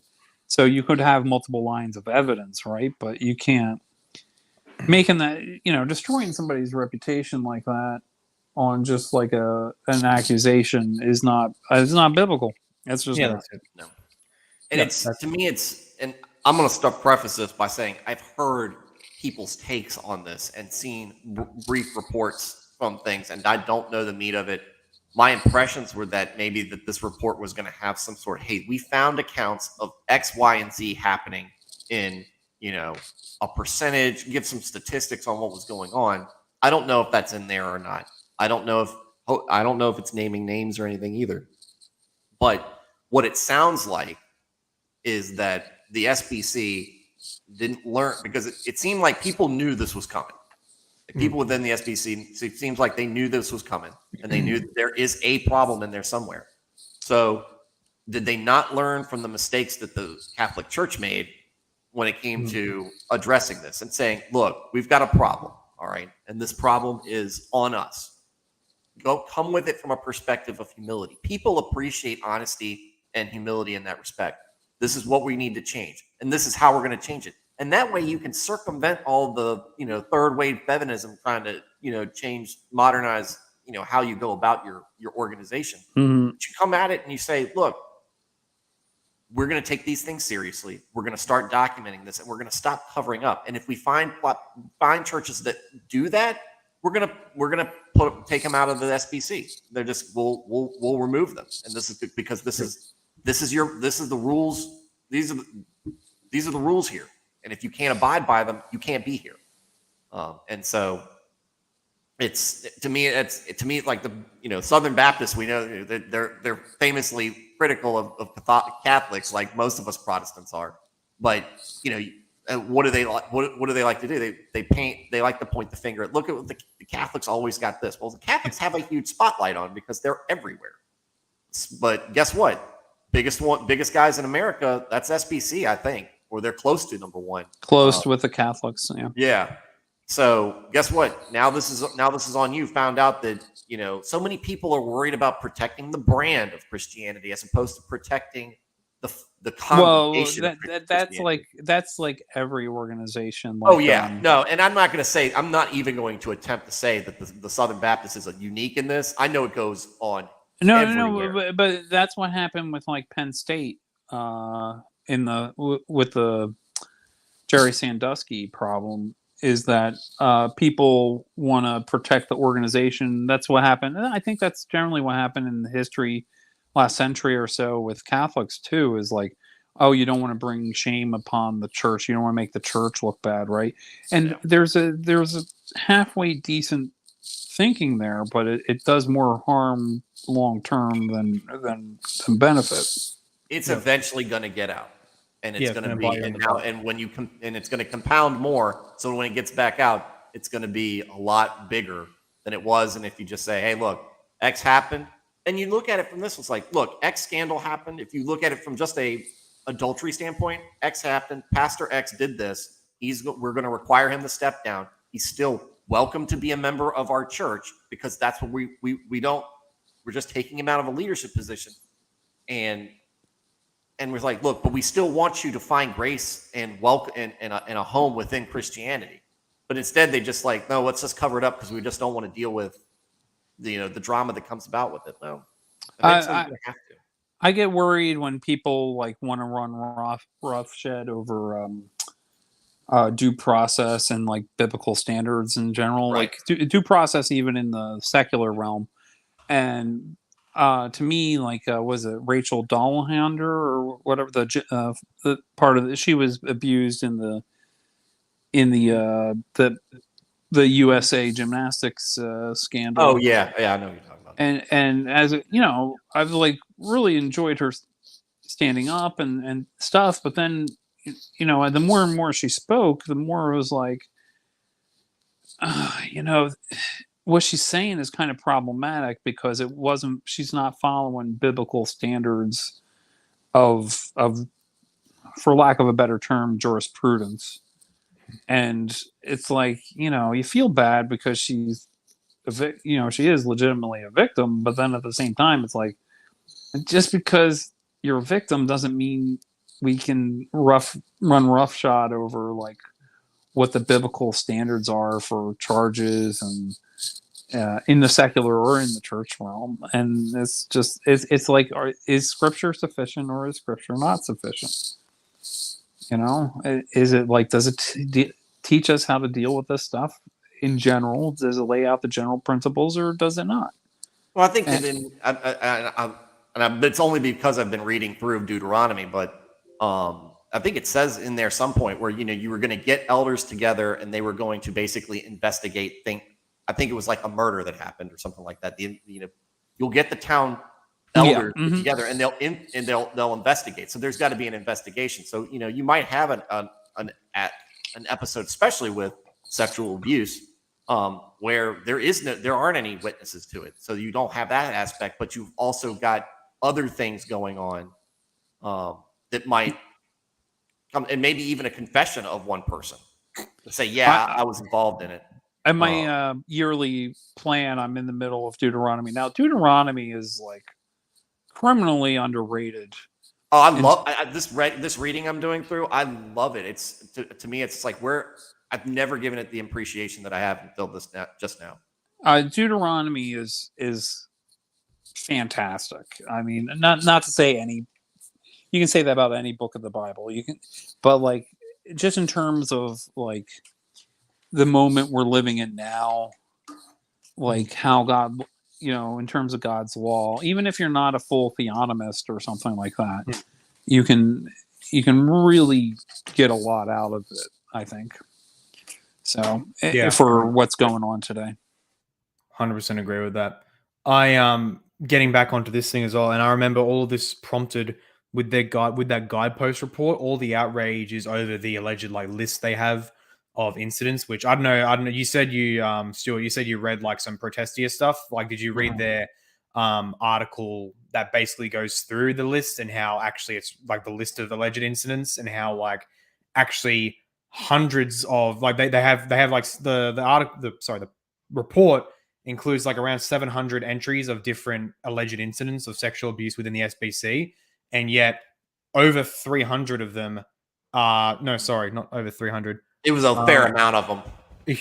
I think it was almost hundreds of them around the 300 mark are not even from within the SBC, those incidents, like, which is insane. And it's a 700 entry list. So possibly close to, I think they have a little bit of a typographical error, which is why I'm slightly confused with how they do it. But apart from that, so it's potential upwards of almost half the list is not even of the SBC. What are they even doing in that report then? How that happened? It's crazy. It's actually crazy. It's either if Guideposts themselves didn't frame it as only the SBC, then that would be one thing. But the fact is, they sent this was specifically intended for the SBC, and now everybody who's championing it is saying that this is an SBC problem, and yet allegedly around almost half the list itself isn't even from within the SBC. Not to mention other problems that the Protestia guys like to point out, like very redacted records, or even one case at least that was in Great Britain. So not even the Southern Baptist Convention at all. So not to mention other instances that weren't having to do with the church itself. So and yet all of this report, this very, from what we see, if Protestia has been accurate about it, all of this drama, this fundamental shifting from within the denomination itself based on bad data, which is just maddening to see when it comes about. It grinds my gears a lot as a guy who loves my accurate data and history and all that stuff. But it's just this is just becoming the norm now, where you get some bombshell report that is just loaded up with trash, and yet it becomes the foundation of a major paradigm shift. It really grinds my gears, to put it that way. Oh yeah, yeah, and that, to me, it feels like, maybe you probably have a legitimate problem, but the group that you've got coming after it is one with its own agenda, and that undermines. Yeah, undermines. This is the way it works, right? Like, so you are sympathetic to the cause, so they use that to as like a Trojan horse, right? They're gonna, so how do you defend against that, right? So you gotta, like, you have to be strong enough to be like, look, we know you have a secret agenda, and you're kind of using the abuse stuff to get a different agenda through that really doesn't have to do with abuse, I don't think, right? That's what's going on. That's why people. Yeah. And if you throw any question, no matter how legitimate or sober, about any alleged accusation, you're not in their eyes, you're not simply questioning or critiquing or investigating an accusation. You're denying victims. You're just denying their testimony. You're trying to shut them up, which is of course disgusting and lying. And there should definitely be ecclesiastical, if not legal, penalties for doing something like that, because you're actively impeding investigation at that point, really. But yeah, this is actually the Twitter post that allowed people to see that guidepost. Hey, they're not exactly biblical with their ethics. Here's their Twitter post where it's like, guidepost is committed to strengthening diversity, equity, and inclusion, and strives to be an organization where our brown team and can black bring their authentic selves to work, because racial minorities like African Americans are now legit in like the LGBT thing. They're part of the wider thing. Is that what the brown and black stripes that's are? it. That's what it is. Yeah, it's fundamentally showing itself to just be an anti-straight white male movement. That's all. Did you see the Babylon Bee article recently, where it was like, there's a lot of them. The different flags, or have to come with like warnings for epileptics or something like that. Well, that one, was it the New Jersey Nets or something? It was a basketball team had one on there, and it was just like, it looked like a modern art masterpiece over there, or some sort of Picasso amalgamation of different rainbow. It's slowly turning into a German flag. Yeah, it really did. And look, that's the best line in movie history, in my estimation. In the Full Metal Jacket, when they're in when they're in boot camp, and the drill you look sergeant, like a modern art masterpiece. You're so ugly, you look like a modern art masterpiece. Such a great movie. Oh my word. What is Guidepost Solutions, and how do they relate to the SBC? Exactly? That was my question. My question. They do the Guidepost anyway. I assume they did the report or something. I don't know personally exactly what they are, but what's important is that they're this third-party organization that the SBC leadership called in to do some report or whatever on their sexual abuse thing. The report came out. It could have been worse. They could have used Erdmans or something. They probably just accuse any author who said something bad about the gays as like a sexual abuser. Well, I mean, it's just like, come on, guys. Like, if Guidepost is this secular business that they just brought in, what were you guys going to expect? Because did you vet this thing? Like, dude, do you guys look at things from a Christian perspective? No, they don't. When you're about to do this, or are you just, whoever's cool, whatever I found on LinkedIn, just bring them in and have them do it. And then you're curious about, I mean, like I said, I don't know Guidepost. I don't know if they're a faith-based group, but obviously the tweet calls this into question. Yeah, I don't think they are. I'd have to check. Maybe I can open up. I hope they aren't. I'd be more, based on this one tweet, I'd be more suspect of them if they were a. They might have female clergy on staff. That'd be even worse. But yeah, I think it just says in their Twitter bio, offering global investigations, compliance and monitoring, and security and technology consulting solutions.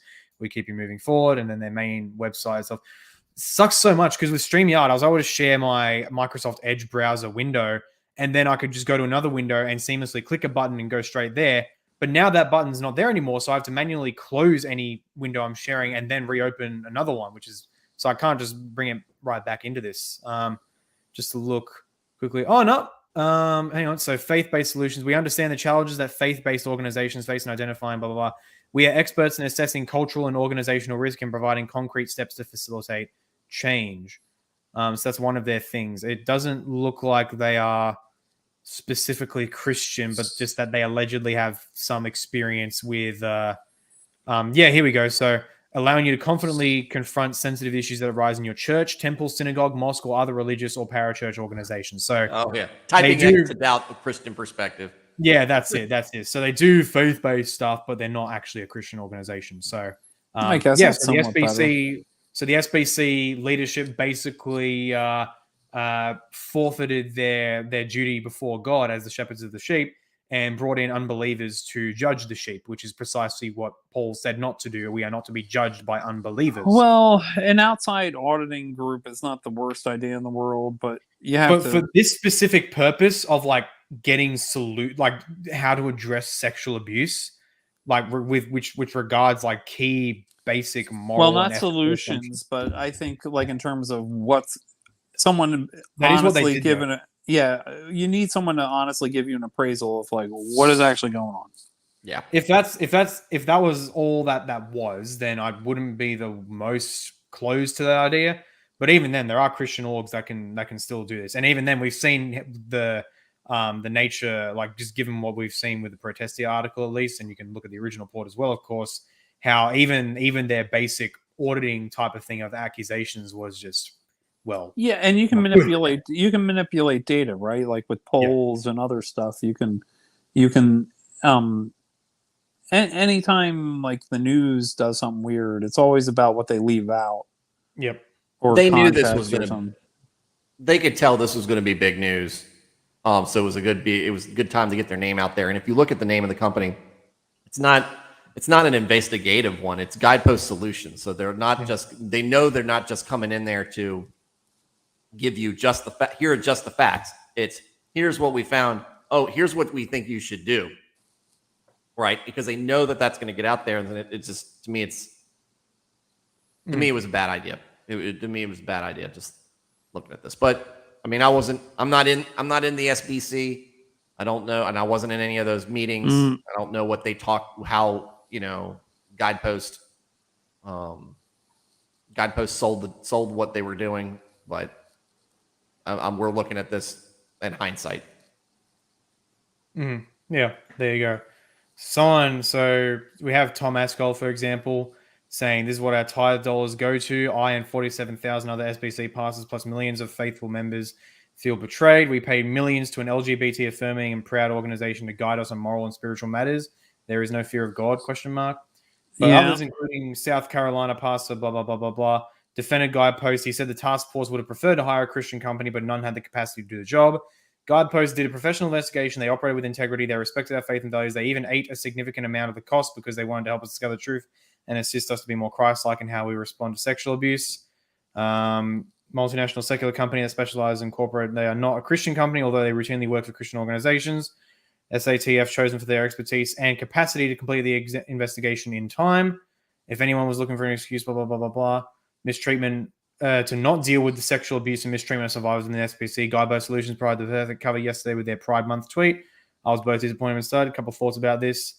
So it looks like they're saying, they say, Religion News Service, that no other Christian company had the capacity to do the job, when he actually simply said that they chose the company because of the capacity to complete the investigation on time.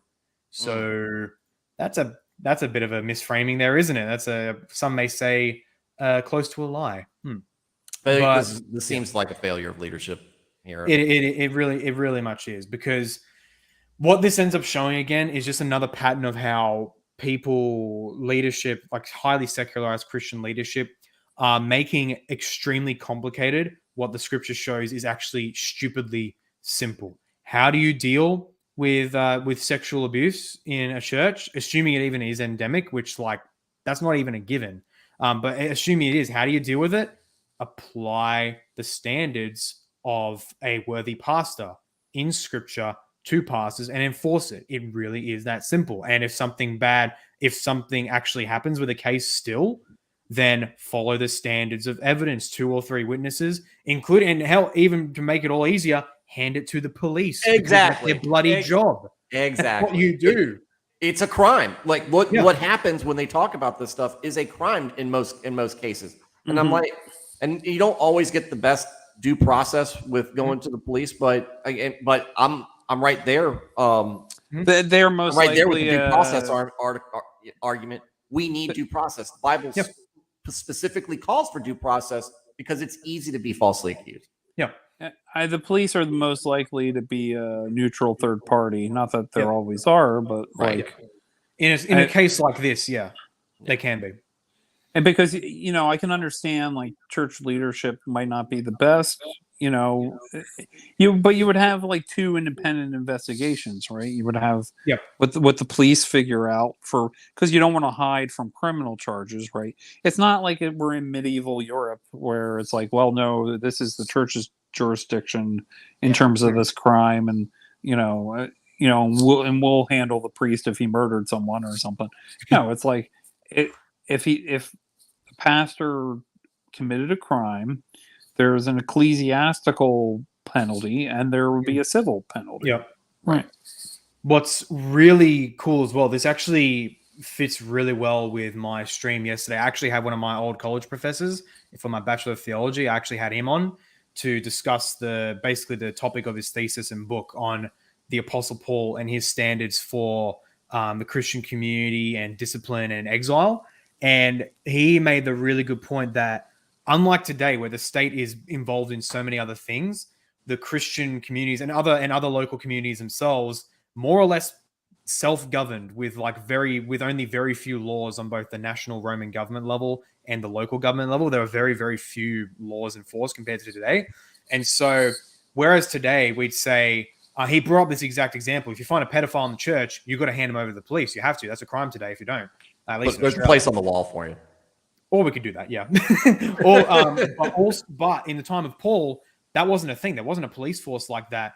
It was up to the church to deal with them. And so with Paul, he'd simply say, get them out, kick them out of the church. They are not welcome here. That's the kind of penalty you'd have. And so that's a really good point when you bring up 2 independent investigations, like the church and the state. Because in the end, the church shouldn't just uncritically accept another party's judgment, as trustworthy as they may be. We need to do our own thing and then compare what we've both found and come to a solution with that. Because ultimately what happens in our house is our responsibility. That's how that happens. And how do you look to people who you could possibly be ministering to and discipling to come to in your community? Do they say, okay, well, these guys had a problem, but they investigated themselves and found that they did nothing wrong? Or, hey, these guys, they went to the police. So you had like you said, what we generally refer to as a neutral third party come in there and did things that police are supposed to be trained to do. And they found X, and this is how the church reacted. You give yourself, that's like being honest about something and is part of that humility aspect. People respect that when you're like, okay, I can't handle this internally because there's a potential view of conflict of interest. Yeah. Yeah, that is another sad potential, unfortunately.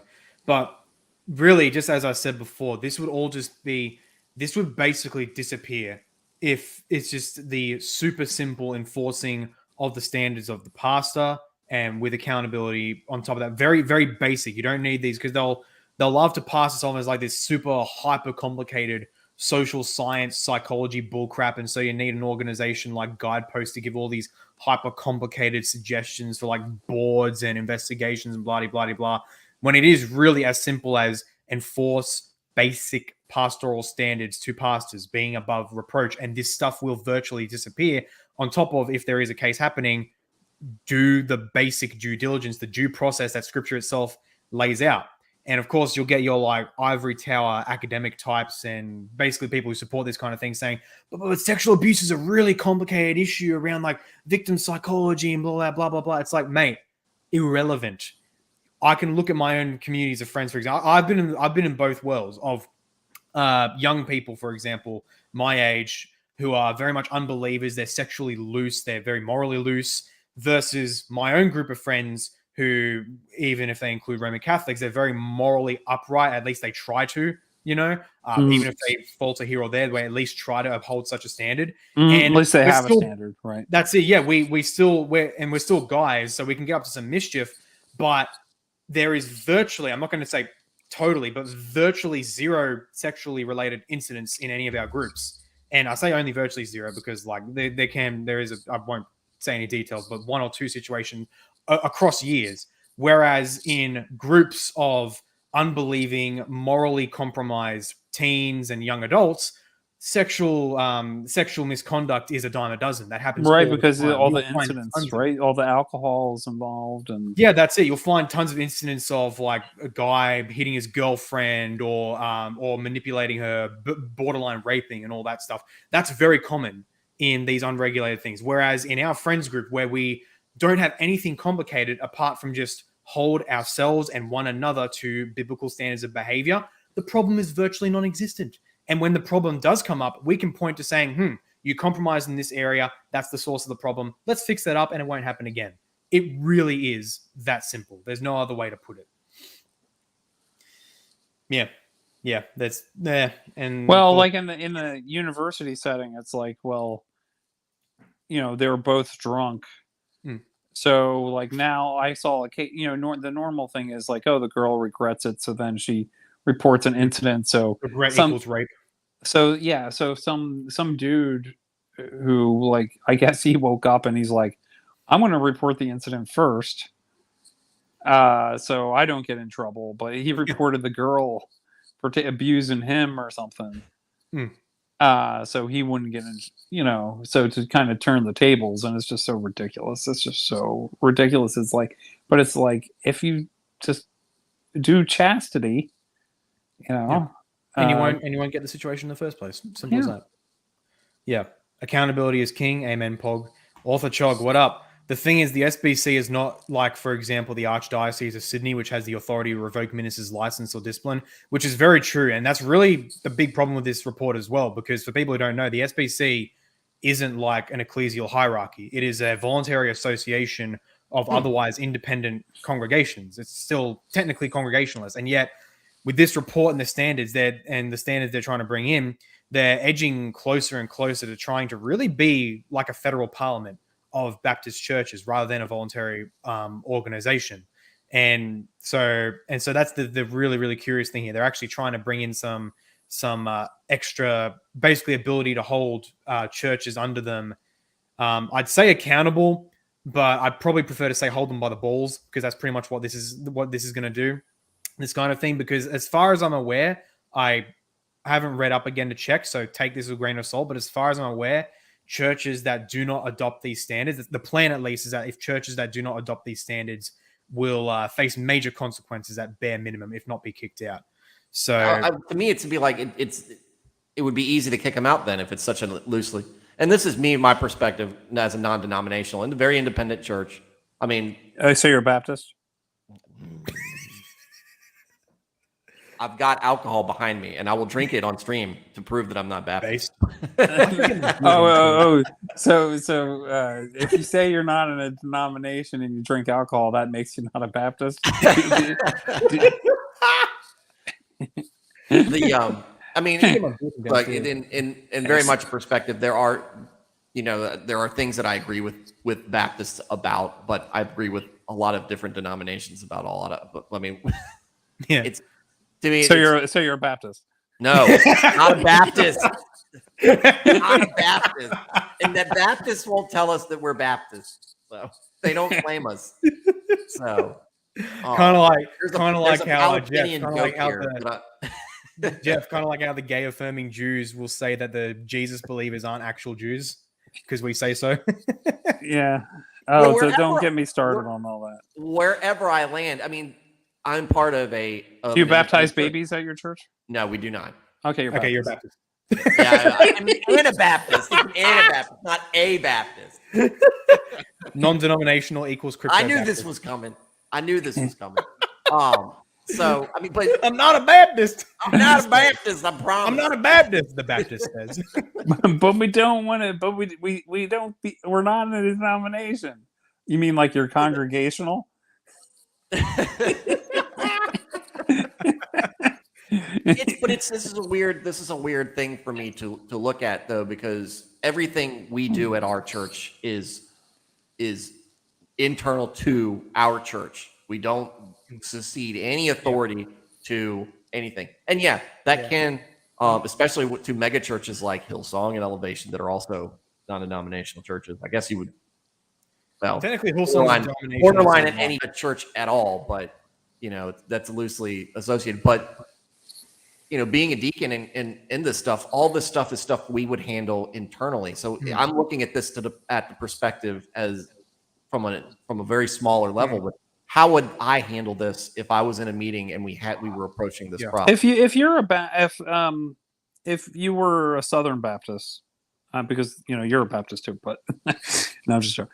Well, kind of not, but like I'm okay with the joke. I'm okay with it being serious. I don't care. Dr. Bob says he is not a Baptist. His twang isn't strong enough. I'm in Virginia. We're the gateway to the South. What's the advantage of just nowadays of being in the Southern Baptist Association?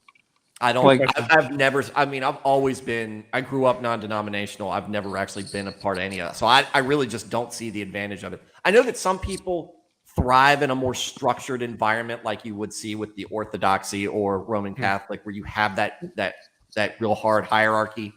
But if you have a congregational polity, right? I can understand sharing missions and stuff, but if things are breaking down and stuff, you can probably support missionaries in like some other like loose affiliation sort of way, or figure something out, or choose your own missionaries or something.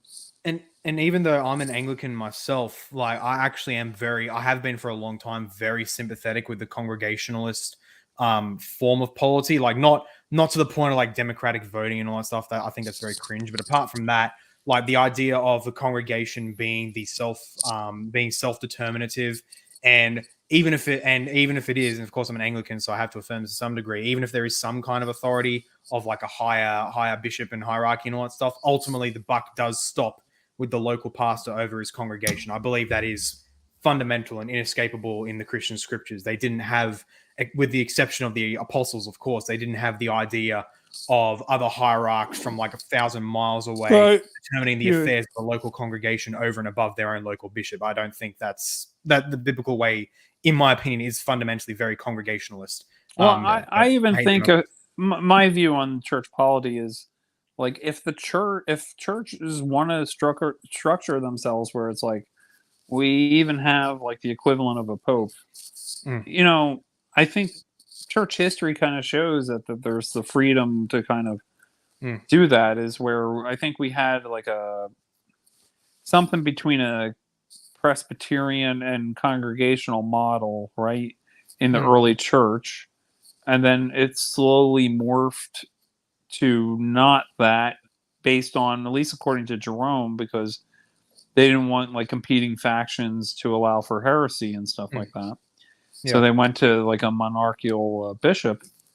So I think there's a lot of church history precedent to say, okay, we're going to choose to structure ourselves not against like the original one, but like kind of modify it a little bit. So I'm fine with like, okay, we would rather go an Episcopal model, or we want to go a congregational model, or in between like a Presbyterian model. That's all fine. I don't know.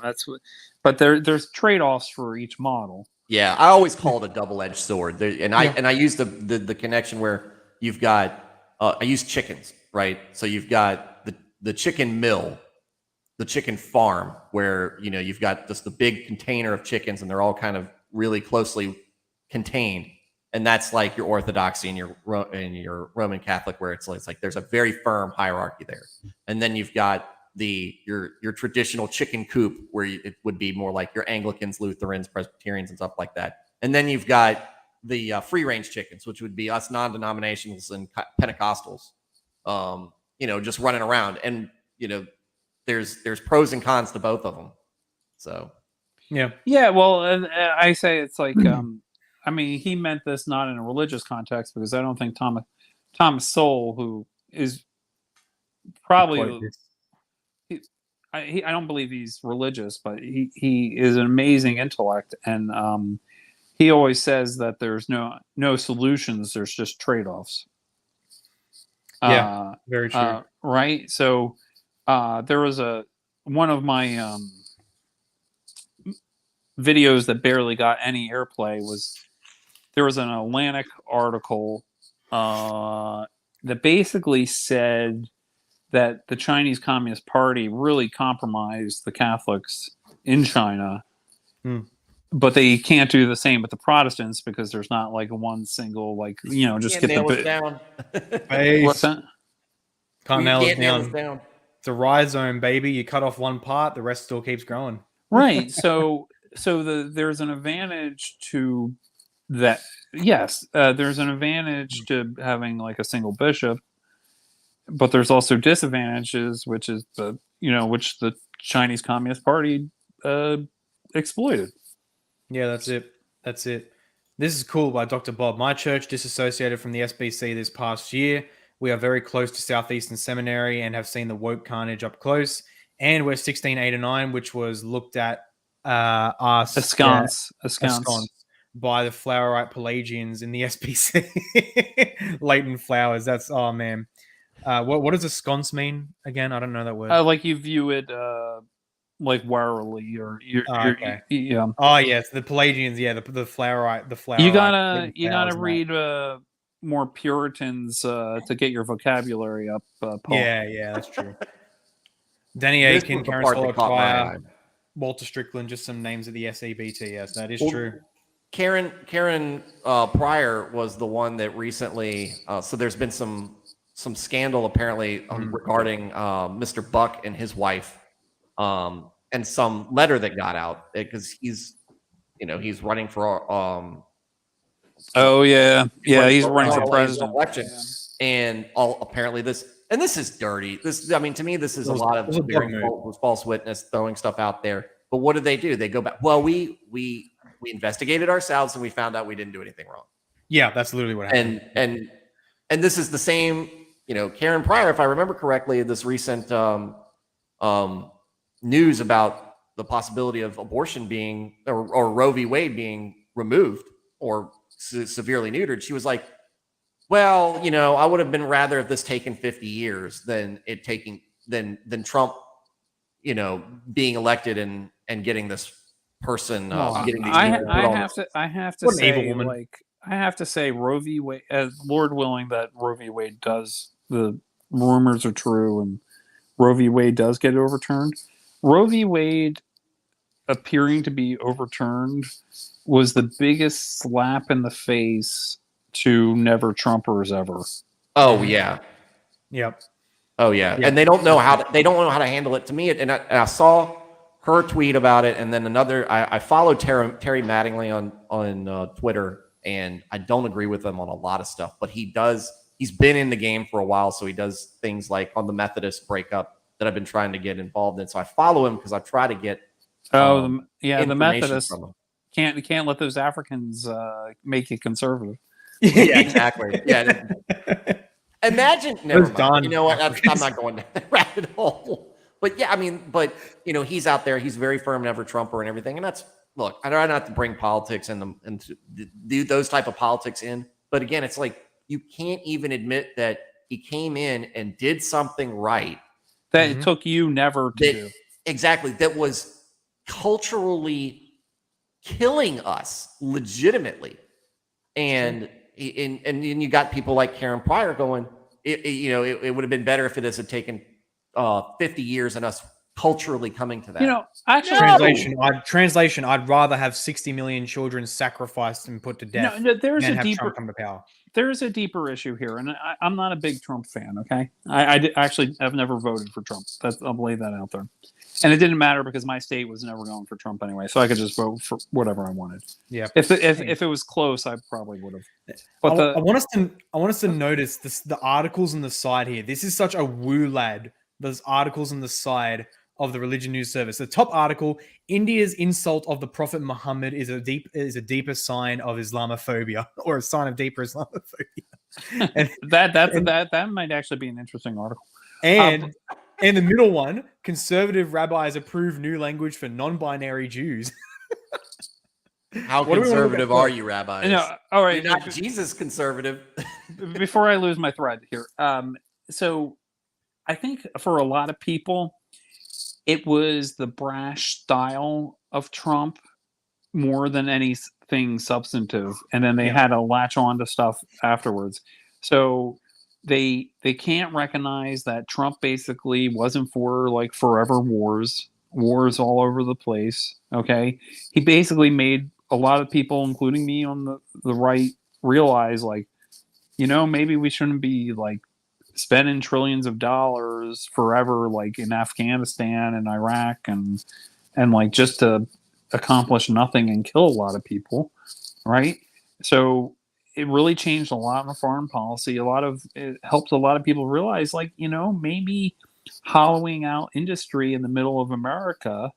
I was pretty big free trade guy, and then realized like, oh, if you hollow out a section of your country and then you get them all addicted to opioids, that's not good, and then, but they can't say anything positive about him because he is like, just because of his style.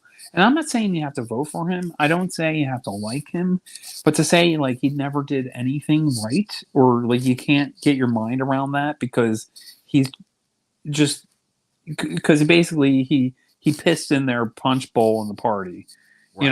It's like it's just like it's all style over substance now. But Obama, right, very smooth, very educated, spoke very well, right, but was bombing Syrians, okay, or for the forever war, and all these, and was also a very vicious person behind the scenes with, sicking the IRS on people and stuff like that. But like what Trump is like, I'm not going to have a pretense of the false civility you have. I'm just going to be like, I'm going to say out loud what you guys do in secret, right? Like the politicians are like what Trump is in what you don't like about Trump, but like they just have a civil face on the front and they speak well. And I think it almost Trump exposes what they are, and that's why they hate him. Yeah. My perspective on it. So my dad was a local politician with the Republican Party when I was a kid growing up, very young kid growing up. And Virginia politics, the Virginia Republicans are very much a reflection of DC because we're so close to them regionally. It just filters in there. And I grew up understanding that the Republican Party is just as corrupt. I mean, just a corruption of politics in general. And so when he decided to run, I'll go, well, this guy's a clown. He said this before and he's never going to do it. Then he started talking about things that I agreed with, because I'm normally free trade, but I also understand that the definition of a lot of people free trade is not actually what goes on in America that they say is free trade. And so I knew that there was stuff that could be done. And the more he would go, and he talked about a border wall, and he talked about the wars. Well, I'm an Iraq veteran and I've been on the border. And I've seen that stuff.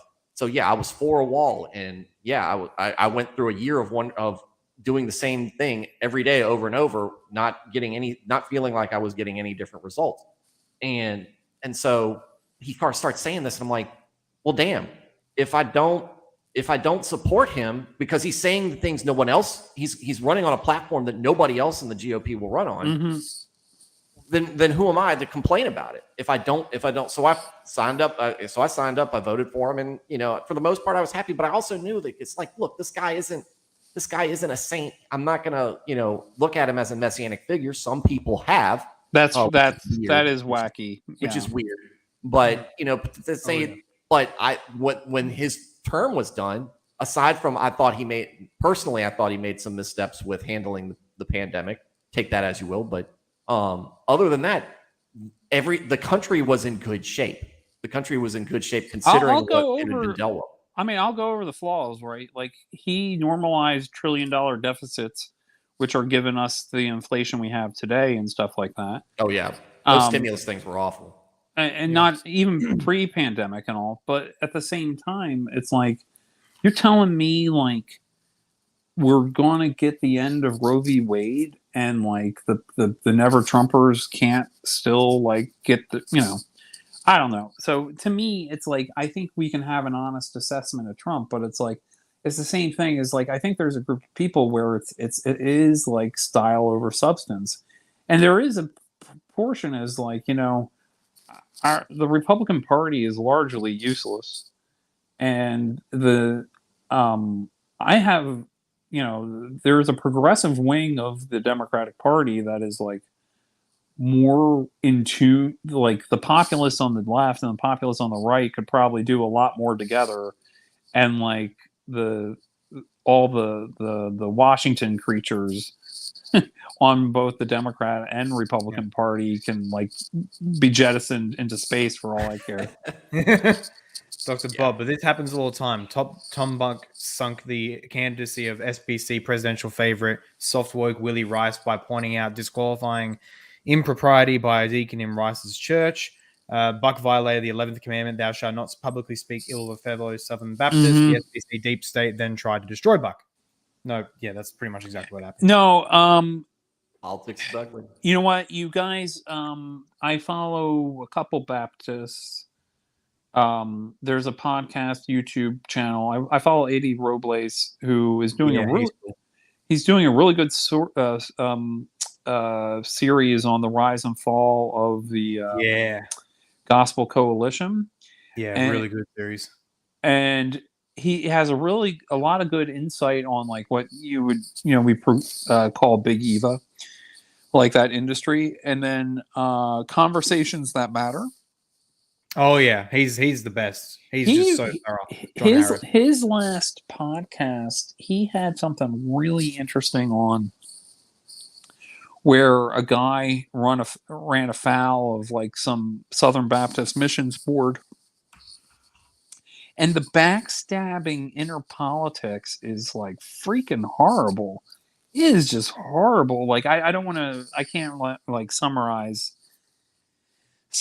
it, but it's just like personal grudges and stuff, and you're like, this is happening in Christian leadership. It's like, I know it happens, I know we're not above this, and it's like like this is just it. I would encourage anybody in the SBC to go listen to that recent podcast episode or it's probably on YouTube too, for Conversations That Matter. I think I listened to it last Saturday, Sunday. So it probably came out around that time frame. Yeah, I watch pretty much everything as soon as something comes out from John Harris, Conversations That Matter. Like as soon as it comes out, I watch it because he's like, I feel like we're spiritual brothers in that way, even though he probably doesn't know me at all. Like I messaged him once and that's it. But I feel like we're spiritual brothers because like we both just love just getting into the weeds of primary source reading and coming up with actual reasoned conclusions and not merely relying on all this secondhand stuff. If I was in the SBC, I would be totally. You really need to listen to John Harris. You need to just go through his stuff. He and the guys at Protestia, like they're unparalleled in their depth. They're like really really good at this stuff. Oh, this is the did anybody see the Gavin Ortland stuff with the white supremacy or something? That video by here's the thing. It was not as bad as I thought. Because he did a video on it responding to critics and that. But it wasn't as bad as I thought. Some of it was even agreeable in respects.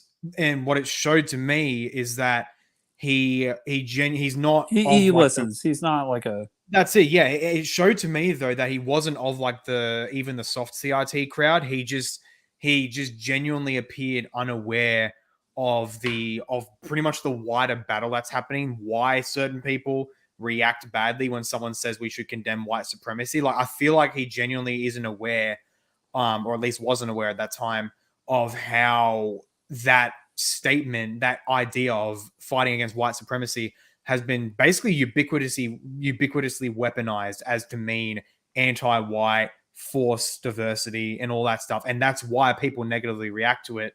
Not that white supremacy is in itself, in what it really is actually a bad thing. I think which was what made the video good. I think it just showed he just genuinely wasn't aware of the many connotations behind it. You see, this is the general problem, is like you equivocate on, like, you know, when I see in the article you have up, like Christian nationalism. Just closed it. No, that's fine. That's fine. You have you can keep it closed.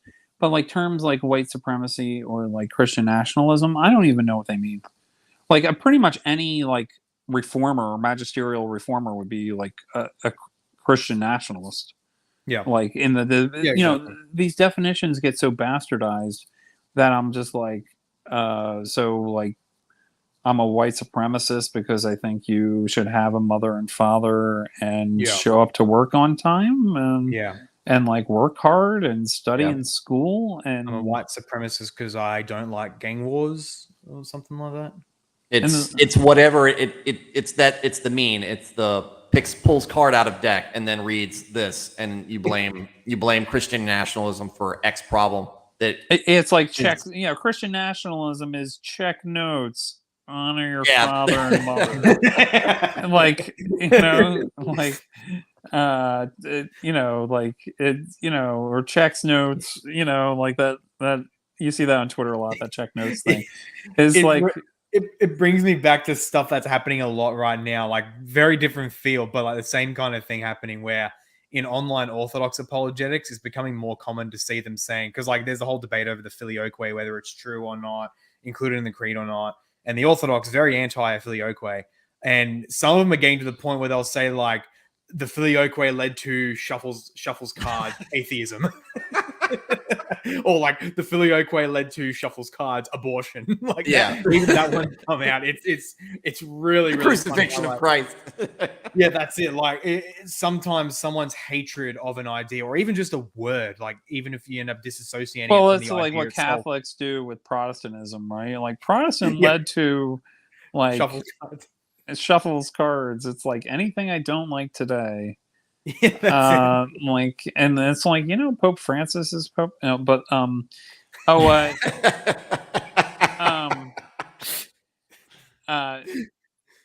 guess you're not used to my material if you laugh that hard at that. Because that's a standard line I have. No, Dr. Bob saying he knows John Harris. That would be like, here's the thing. I contacted him on Gab actually for an idea for a collab on historical method, basically like teaching people the principles and that.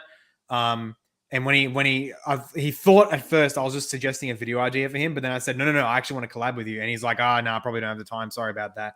So I kind of just left it at that. But I have a bunch of other ideas where like if he'd be keen to collaborate, I could. So yeah, I tried to contact him. He said he's too busy, but if you could put in a good word, Dr. Bob, that would be absolutely legendary. That would be super awesome. I would highly appreciate it if you could do that. You pretty much become like a quasi supporter of the show. You know, is RC's end ordaining women? I think if RCs end up ordaining women, they will blame the prots. Yes, pretty much. Well, but no, they blame anything in secular society on like and my retort to all this is that, you know what caused all this stuff in secular society? It's two things. Is the main thing was people in Europe got tired of having really bloody wars between Protestants and Catholics, so that opened up space for the secular, and also the Catholics to undermine the belief in the Bible. Embrace the Greek skepticism, and then I think those are the two things. So there could be an element of like because of Protestantism, we didn't have one people to enforce stuff, right? Which means like, oh, we couldn't kill people who disagree with us. But it's like, it's like arguing that like you have more problems in democracy than in Stalinism. Like, yes, okay, I'll grant you, but like eventually there's no system that doesn't end up breaking down over time, because small errors become big errors over time. and just people. It's the ebb and flow of society. Every society, goes through cycles where they get more wicked because they're prosperous. There's other things. There's economics going on, and not everything comes down to like sola scriptura or the Filoque clause, Yeah. right? There's scientific advancements. There's economic stuff. I think the main trend is people become prosperous. They become more wicked, and then societies kind of collapse and empires come and go. And this has been going on since these trends have been going on since like ancient Sumeria. Like even prior to Israel, like Abraham and stuff like that. So That's it. That's so true. Oh, wow. and everybody wants to ride their hobby horse. I'm considering going straight to Patriarchos or Patriarchos, Paul. I am a doctor after all, as even Brother Augustine was forced to admit. Bro, if you do that, maximum appreciation. Because that's actually the highest, if for people who don't know, that's the highest subscribe star tier for me. So if you do that, and if I'm interpreting you right, if that's actually what you're going to do, thank you so much. Seriously, that's huge. Highly appreciate it. Love that. What's the equivalent of like in Latin world, like eating on rice and beans? What's the lowest tier? Like what would be the staple? Like you're a poor person and this is your sustenance food. Is it like Vegemite or something in Australia? God's sake, Vegemite is like a pan class food.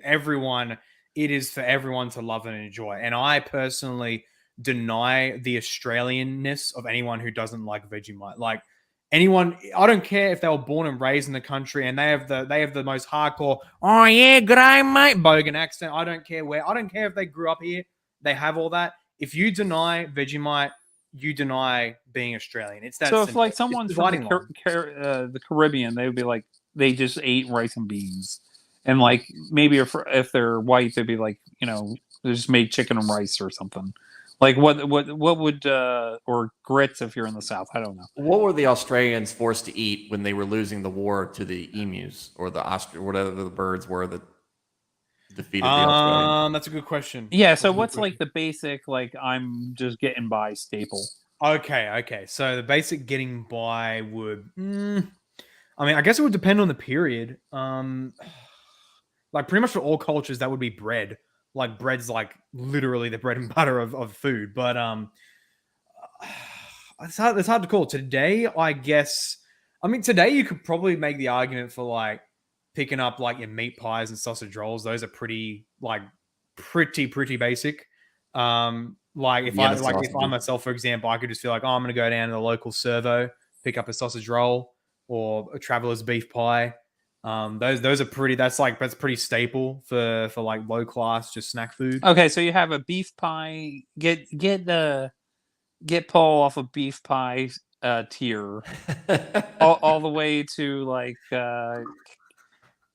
kangaroo meat and crocodile meat to maybe a top tier is like what's the top tier? You do caviar or? Top tier would be like your really good high tier the Eucharist. Steak. The Eucharist. Oh my word, that's a good one. That you pulled that one right. The banquet feast of the lambs tier. I am actually an aroma pleasing to the Lord. I am genuinely considering like if that was to happen, like if I get a lot of supporters, I'm genuinely considering like an even higher tier, the Apostolos tier, but that'd be like a No, you should do those internet ads where you're like rolling in a Rolls Royce and you're just like, like one of the Word of Faith preachers, and you're just like, I've learned this. I read 3,000 books a day. Those like 30-minute like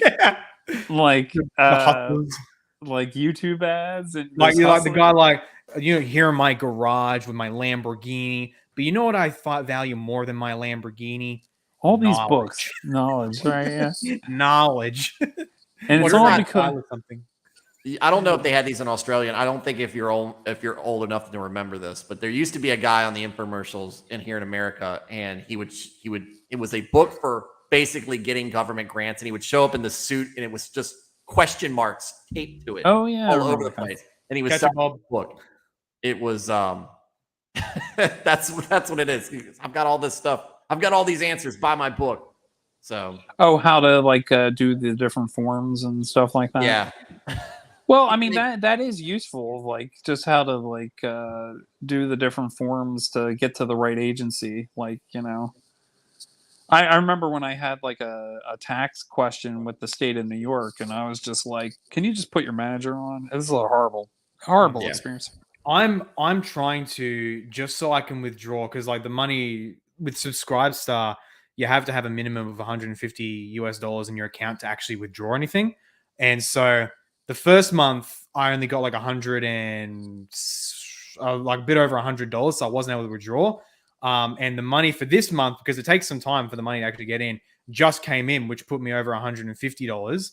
But now I have to submit. It's just come in, but now they said, "Oh, you have to submit this W8 something tax form, whatever." I'm like, "Oh, W9. oh God, please, no, no." And so You I'm have just to do a trying 1099 too, I think. I don't know if they asked for that, but like they did ask for the W9 or W8 one. I forgot which one. Is But that an American or Australian form? it's an American form, but because they operate in America, I have to do it as well. Because even though I'm a foreign agent, but just reading online, just trying to read, okay, what do I give you guys? Do I give you my TFIN or not? Because there's stuff saying that Australia doesn't give TFINs or like we're not obligated to, but then the TFIN is like the equivalent of our TFN or our ABN, which I do have. And so it's like, what the hell am I supposed to do, mate? Come on. It's like just to get my own bloody money, they have to confuse the hell out of me. So I'm getting to the point where I may have to hire a tax agent just to tell me what the hell do I do with this form just to get my money. Yeah. Well, I don't know how it is in Australia, but in the US, the IRS you can't even call the IRS and get a clear answer that they would say, yes, if you do this and you're audited, you'll be okay. No. It's worse. Like if you call up the IRS and follow what they tell you, and if the IRS gave somebody at the IRS gave you wrong information, you can still get in trouble for listening. That's one of my friends who's just moved to the United States. I think, I don't know, temporarily or permanently. He's been making multiple posts like, "Oh, the IRS told me to do this, I did it," but now they're like saying, "Oh, you did something wrong," and there's a lot of bullcrap, basically, a lot of bullcrap. Which is why I'd probably, if I was able to deal with the IRS, if I ever go to the United States one day, because that is a possibility, I may like distant future move to the US. I would record every conversation I have to say, no. This is what I was told. Don't BS me, all right? Don't gaslight me. The best thing to do is just go to get a CPA involved or a tax a licensed tax person. Become Mexican and then cross the border. And then can you bring up Calvin's Beard's? Oh yeah. Greek skepticism, like Pyrrhon of Elis. Exactly him. Pyrrhonic. I think he's the same dude. I mention it in my Psychology of Catholic Converts video, but also Good video. Watch that, people. I uploaded an Anglican podcast video, which was based on. I was working with them. I interacted with them a little bit behind the scenes, but source for that Dominic Fu in his Rationality of Faith WordPress had. But basically, they relied on that Greek skeptic. The Jesuits brought it up in 16th century France, I believe, late 16th century maybe, because basically the Calvinists were making a lot of grounds in France, so they basically deployed like the Frankenstein's monster, a nuclear weapon, which was. Oh, you can't understand texts in general. So they wanted to basically, it's like the traditional Catholic apologist move, which is that's where it comes from. Yeah, you can't understand language without us, and then but if you're but the problem is that the weapon backfires, and basically people are like, well, then I just can't understand language. Why am I arbitrarily saying posit like? Unless the Roman Catholic magisterium, and that I think that was one of the causes of unleashing the skepticism and atheism in Europe. But it was probably bound to happen. And once you stop killing people for being heretics, rightly or wrongly, eventually stuff's going to pop up, and you're not going to be able to, and you just got to win in the battle place of ideas, and you're going to lose sometimes, even if your ideas are better. So, yeah. I do respect how bluntly you bring that up when we get into these online flame wars about private interpretation, you need the authority, blah blah blah blah, and then you just whip out the look. You're arguing for the right to kill heretics. Just come out with that. That's what your system leads to. I like it how you whip it out sometimes. well, Jeff. it's like That's just be fundamentally what it consistent. leads to. Don't have this half measures. This is like what you're saying is like if Protestant quote unquote caused all this chaos, is like what would be the solution? The solution would be to kill people. Yeah. Or imprison them or something like that. So if that's what you want to argue for, use it as say final solution. What is your final solution? And that'll make it even yeah. Make it even more weighty. True. But people really let's have the Catholics. So it's like no, that's not what I'm arguing for. It's like that's the Catholics one day will have to plan out their final solution at the Wittenberg conference, if you know what I mean. Yeah, well, Bellarmine. Well, one of the times when we were interacting with How to Be Christian is like Bellarmine was just kind of like, we can kill heretics, Yeah, the Catholic Church, like he a doctor of the church, so like at minimum Catholics can't just brazenly get rid of his interpretation, but he interpreted the Catholic position against Martin Luther's theses as saying, yes, we can and must kill heretics, not merely that the statement that the heretics, because this is a How to Be Christian's argument. For people who don't know, there was a video by Dr. Jordan Cooper, Lutheran theologian. He pointed to Exsurge Domine, I believe it was a papal bull, stating that against Martin Luther's theses, and he got out a selection of them and said that these theses, the following theses, are like heretical, against Catholic truth, impious, and lead people astray, and all that, lead people astray, and all that stuff. And one of those listed theses was that burning heretics is against the will of the Spirit. And so Dr. Jordan Cooper just pretty much gave the most reasonable, simple extrapolation of that, saying that Martin Luther was against burning heretics. Exsurge Domine says he's wrong. Burning heretics is at least permissible. And so How to Be Christian was like, but they didn't just say that these theses were all wrong, but that they could just lead people astray in their impious minds. So maybe they're correct, but they just lead people astray. And so we don't know which one of these exact statements that thesis falls under, which if we grant his hermeneutic of dividing each specific statement of against Catholic truth, devious to simple minds and all that stuff, if we grant Ferris's idea of dividing those things up as totally separate conditions and not simply restatements of the same general idea that these theses are wrong, then we have no idea what any of those theses fall under. The Exsurge Domine document is just utterly incomprehensible. But we don't have to do that because, as you did, Jeff, in your video, your older video, Robert Bellarmine himself interpreted it as saying, yes, the Catholic Church is all for burning heretics. Martin Luther was wrong on this. Simple as that. This wasn't merely a misleading statement. Martin Luther was categorically wrong. We can burn heretics. That's a doctor of the church saying that. You can't dismiss him from the same period. So he knows, he's in the context. He knows how to read this stuff. He has special insight. Well, I was saying is like, I really do think people got tired of like, let's have these massive wars over like which religion controls this country. After a certain point, like the normal folks, the normies are just going to, who probably even don't care about like who's in charge or what religion is there, right? Like they're just don't burn my feels. Just leave me. Yeah, just leave me alone, and who cares? And that probably had more to do with the rise of the secular space than anything. Potentially, yeah, potentially. Oh man, I don't think there's really much else to cover now. We've gone for 2.5 hours. That's pretty darn awesome. That's solid content there. Very good show. Awesome first time with Stuart here. I can't wait for Stuart. You wanted me to you reach out to me, Stuart, to collab on I wanted to bring you on just to talk about Reformed theology, kind of definition, because a lot of things when I see people, there's Reformed Anglicans, Reformed Lutherans, Reformed, but it's like there's another layer to the identity there.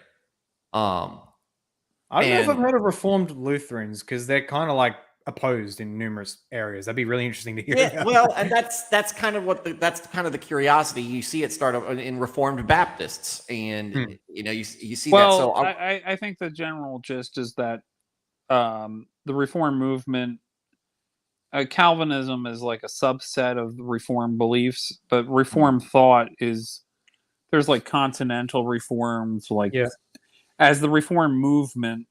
As opposed, it would be basically the magisterial reformers who weren't Lutheran, right? Yep. So as it took hold in some parts in Germany, but mainly in Switzerland and France and Belgium or in Netherlands, and then it got wiped out in Italy and got wiped out in France due to Catholic persecution. And then there was a lot of battle in England, and then it took hold in Scotland. Like there's probably variations within different areas and people and stuff. 5-point Calvinists, 4-point Calvinists, Emeraldians. Yeah, but it's different. Calvinism is like even though they'd probably almost all be considered Calvinists, they're not. That's more about particular things in soteriology. Yeah, where the Reformed movement in general is like has beliefs that are deeper than just it's a total theology. The points of Calvinism. So I wanted to bring him on to kind of give kind of when I do these things, it's very much an interview. So like I had Thaddeus Patrick from if you've come across him on Twitter, I asked him to come on and basically explain orthodoxy, because a lot of people who, like I said, I'm a very lay person approach with my channel and everything. And so like, here's some introduction to some other parts of Christianity that you might not know because, you just haven't been exposed to it or somebody told you the wrong thing. Had a buddy come on and talk about Catholicism. Another one come on and talk about,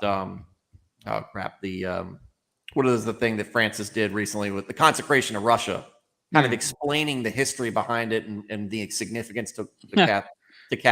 Fatima. Bring people on and kind of get their opinions. I mean, I have a back history of Fatima. I did a whole interview with. I do a lot on the paranormal, and let's just say Fatima's come up. I will imagine Fatima's a demon UFO. Maybe instead of like the Matt Walsh "What Is a Woman" documentary, I'll go around like interviewing non-denominational, like try to ferret out the difference between Baptist and non-denominational. What is a Baptist? What is a non-denominational? What is a denomination? What is a non-denominational? Like, so do you baptize babies? No. So you Baptist? No. Why aren't you Baptist? So wait. I mean, I don't know. I don't answer. So do you baptize babies? No. So are you Congregationalists or are you hierarchical? We're Congregationalists. Okay. So what is a Baptist?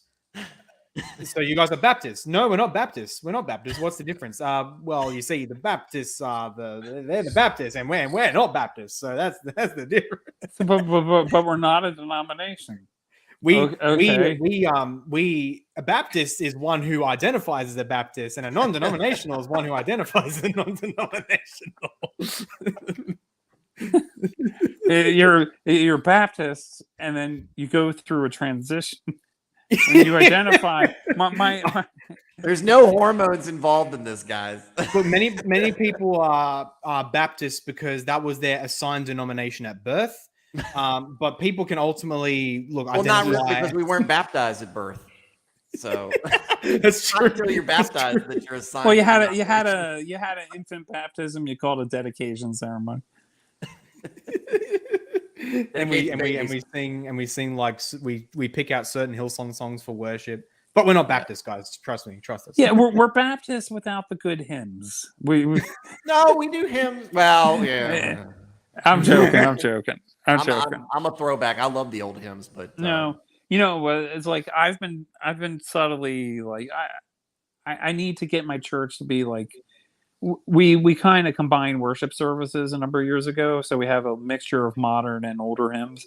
And I'm like, let's do some psalms, but put them on like acoustic guitar or something, or like Yeah. Oh, I wish how you would slay the wicked. I hate them with a perfect hatred. Well, Dude, I like to hear like Old Rugged Cross or something like that, with Oh, that's kind a of good a one. modern band. Yeah, and I've got a really good music minister who's done that a couple of times with some of the older hymns, and it's dude, beautiful. get the Geneva Psalter out and just update the music a little or something. I don't know what a psalter is. Come on, man. Oh, Well, mate, he doesn't know it. He's a Baptist. I mean, I'm a peasant. I'm a filthy peasant, Protestant peasant. where do you live in the country? Just outside of Richmond, Virginia. Okay, so Virginia. you have books there, right? Yeah, A Psalter is kind we of like piled a them book. up and burned them around Halloween. Just the Harry Potter books. Hey, Billy Bob, they're talking about these here books. They're trying to bring in Satan. A Psalter is kind of like a book, but with songs. Yeah, Psalm chants. As Orthodox says, Psalm chants. Yeah, which is great. It's good stuff. Like Book of Common Prayer has them. My one of my ministers actually, he's brought up the idea that he'd be keen, like if they ever had the opportunity to hold a Book of Common Prayer 1662 service sometime at my parish, which would be really, really cool because we have already, there's a bunch of contemporary services, but there's also at the early in the morning, like 8 a.m., a traditional morning prayer service.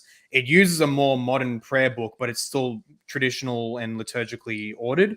And we even have some like hymns made back in like the 80s, that's comparatively traditional compared to what you see, but they're very much traditional in structure and tone. They're really beautiful hymns, and we even have the organ in our cathedral, so we bust that out, and it's really, really, really good. But yeah, one of my ministers himself has even said he wants to do a 1662 sometime, which would be that would be when we bust out the Psalter. You need the Hammond B3 organ, the best organ of all time, that was incorporated in a lot of 60s rock. I'm sorry, I'm not an organologist, so I don't know what that is. Dr. Teeth and the Muppets. Oh, the Hammond B3 was it was created to be like the small, like sort of like, but it produces like an organ, organ sounds like a real organ. And then, so it was like made for churches and stuff, but then they started incorporating them in like, in a lot of like rock groups early, like, maybe mid 60s to early 70s rock groups would use the Hammond B3. So it's like a small, you could take it on a tour with you. It's not like a big church organ or something like that.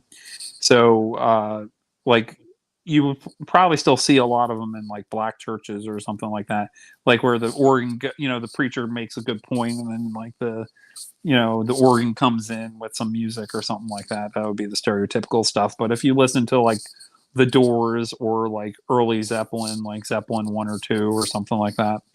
We found it in Boston too. Crap,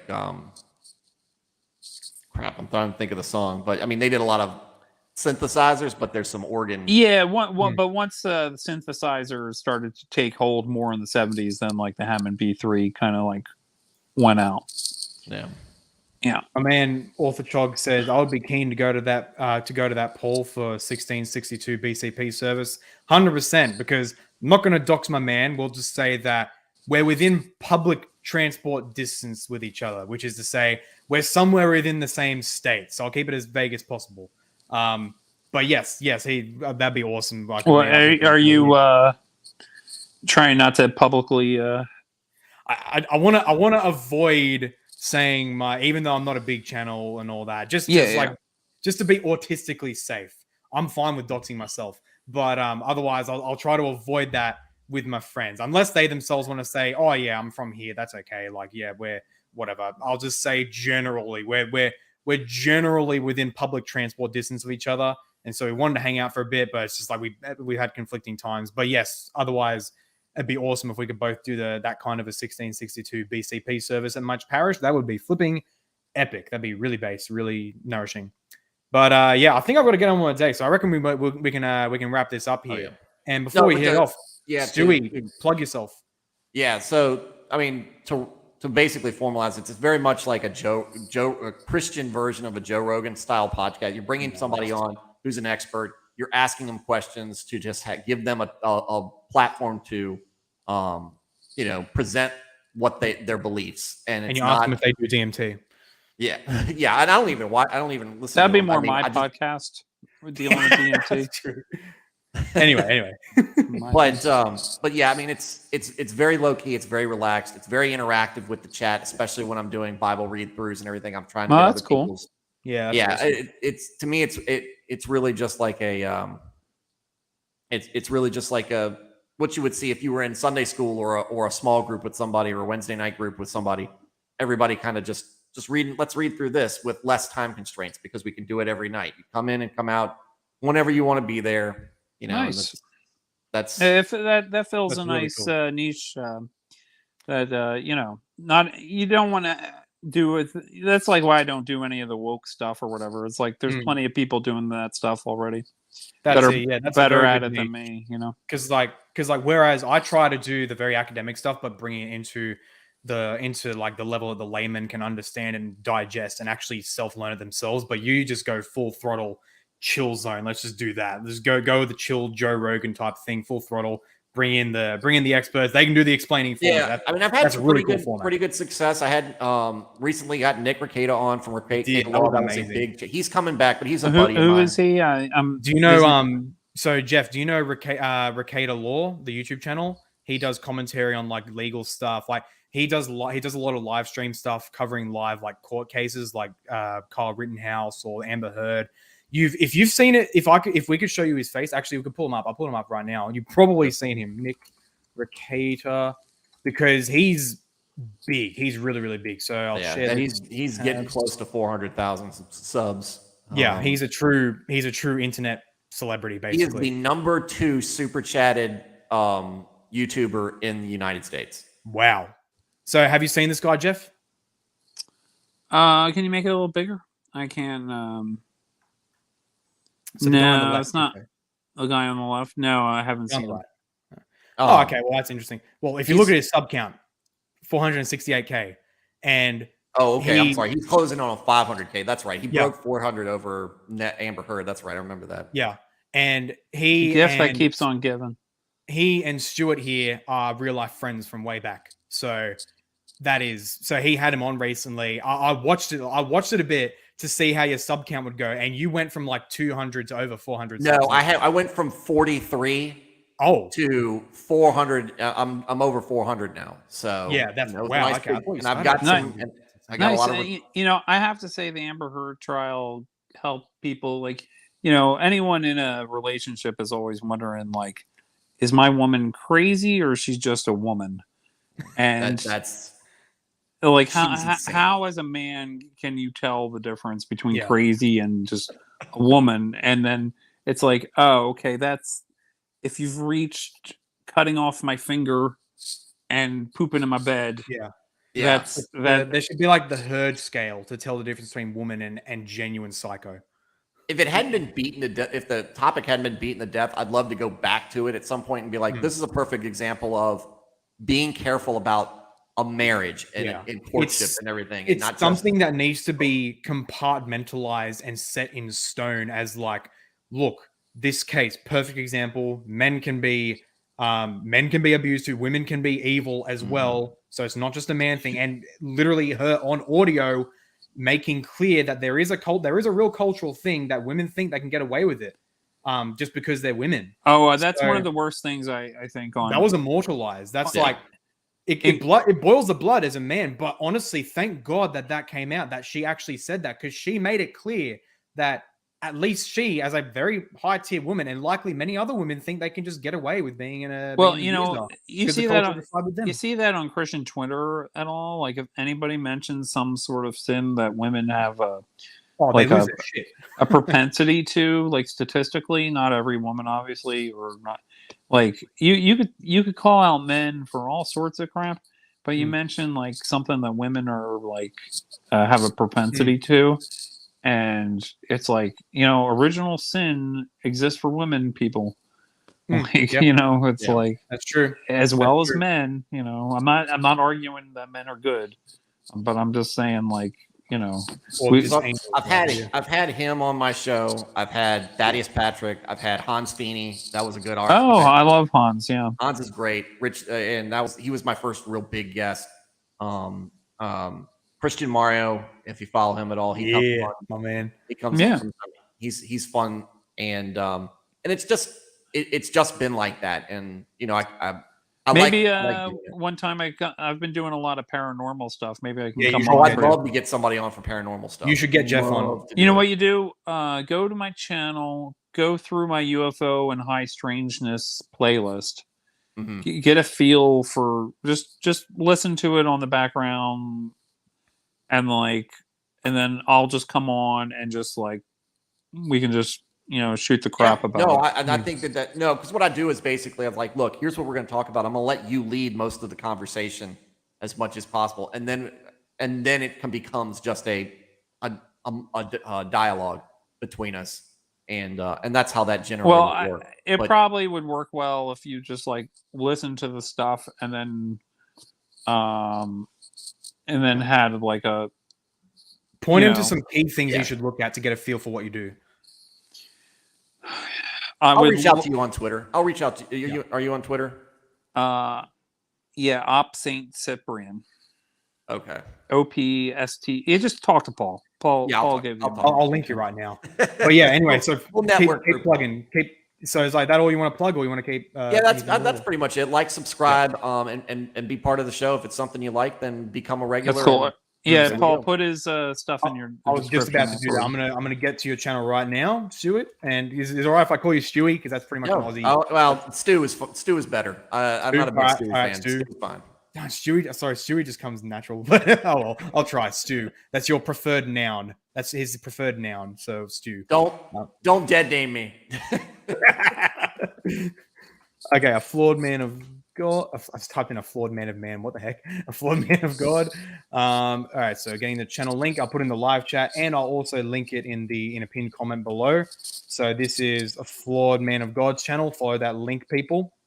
And because his channel is awesome, as he described, he's pretty much a Joe Rogan type dude. Bring on various kinds of Christian thinkers, experts, or no just modernizers, no women pastors. I draw the line at modernization. Like not even just people with degrees, people who just know their stuff, and he brings them on, lets them say their piece, and it just becomes a chill time. It's really, really good. Becomes a very good watch to listen to. Follow his channel. That's it right there in the link. Jeff, do you have anything to plug? Because I know you're on the back burner a bit now, but I'm starting to wind stuff down. I have some stuff on the back burner. I just did an interview with Paul Nelson, I did a 3-part thing with Paul Nelson about universal common descent. Yeah, sick. That's awesome. I might have a follow-up with him, but I don't know when that would be. Fair enough. That's awesome. I can't wait to see what else you have in the back burner, and also stuff we can collab on whenever if you find like any other cringe Romanist thing. Actually, yeah, that's right. I totally forgot about that. I had part 1 of a pretty much probably just gonna be like a recurring episode thing, like reacting to cringe Romanist apologetics. I still think we should do that non-sedevacantist debate. Oh yeah, reacting to that. We should. Well, I need to listen through it at some point. I've been busy with work and stuff. I need to do that too. Yeah, I'll do that because you kind of just want to react to it to say like, hey, this is kind of like I don't know, internal Rome stuff or. Well, it's like it'd be interesting because it's like I disagree with both, I agree with both, and it is interesting. And I think that's pretty much that. So people subscribe to Jeff's channel as well, A Goy for Jesus. You can I actually got rid of it from there. I'll put the link in the comments below as well. Because now it's approaching 3 hours and I need to get on as well. You don't have to worry about my link. You just whatever, I don't care. I'll put it in anyway because you're one of my homies. Yeah, just look up A Goy for Jesus, and if not, whatever. It's fine. That's it. Anyway, gentlemen, thank you so much for coming on Christendom Weekly. Anytime you nice meeting you. Nice meeting you too, Stu, not Stewie, Stu. And can't wait to come on your channel to talk I don't know if it was like reform stuff or just the Apostle Paul or whatever we felt. Some stuff with Paul too. Yeah, that was another one. Yeah, excellent. Because I will say I accept mostly reform theology, but I'm not like the most highly read guy in it, so I'm probably not the best for that. But otherwise, Apostle Paul, Pauline study stuff, I'm game. I'm 100% can do that. So anyway, gents, thank you so much for coming on. And viewers, thank you so much for coming on. Subscribe if you haven't already, both to my channel and to these gents' channel, particularly Stu right now, because he's really, really taken off. Yeah, we want to Christian move you Joe off Rogan of the stuff. rice and beans tier to the steak tier. That's it, people, and become a supporter if you are accepting, or if you accept that I'm going to say what I want in terms of what I believe. If you are financially stable and if you already support your church, whether financially or through your own personal efforts, if you fulfill those conditions, then please become a supporter. Anyway, ladies and gentlemen, thank you so much for coming on. I hope you have a lovely day. God bless.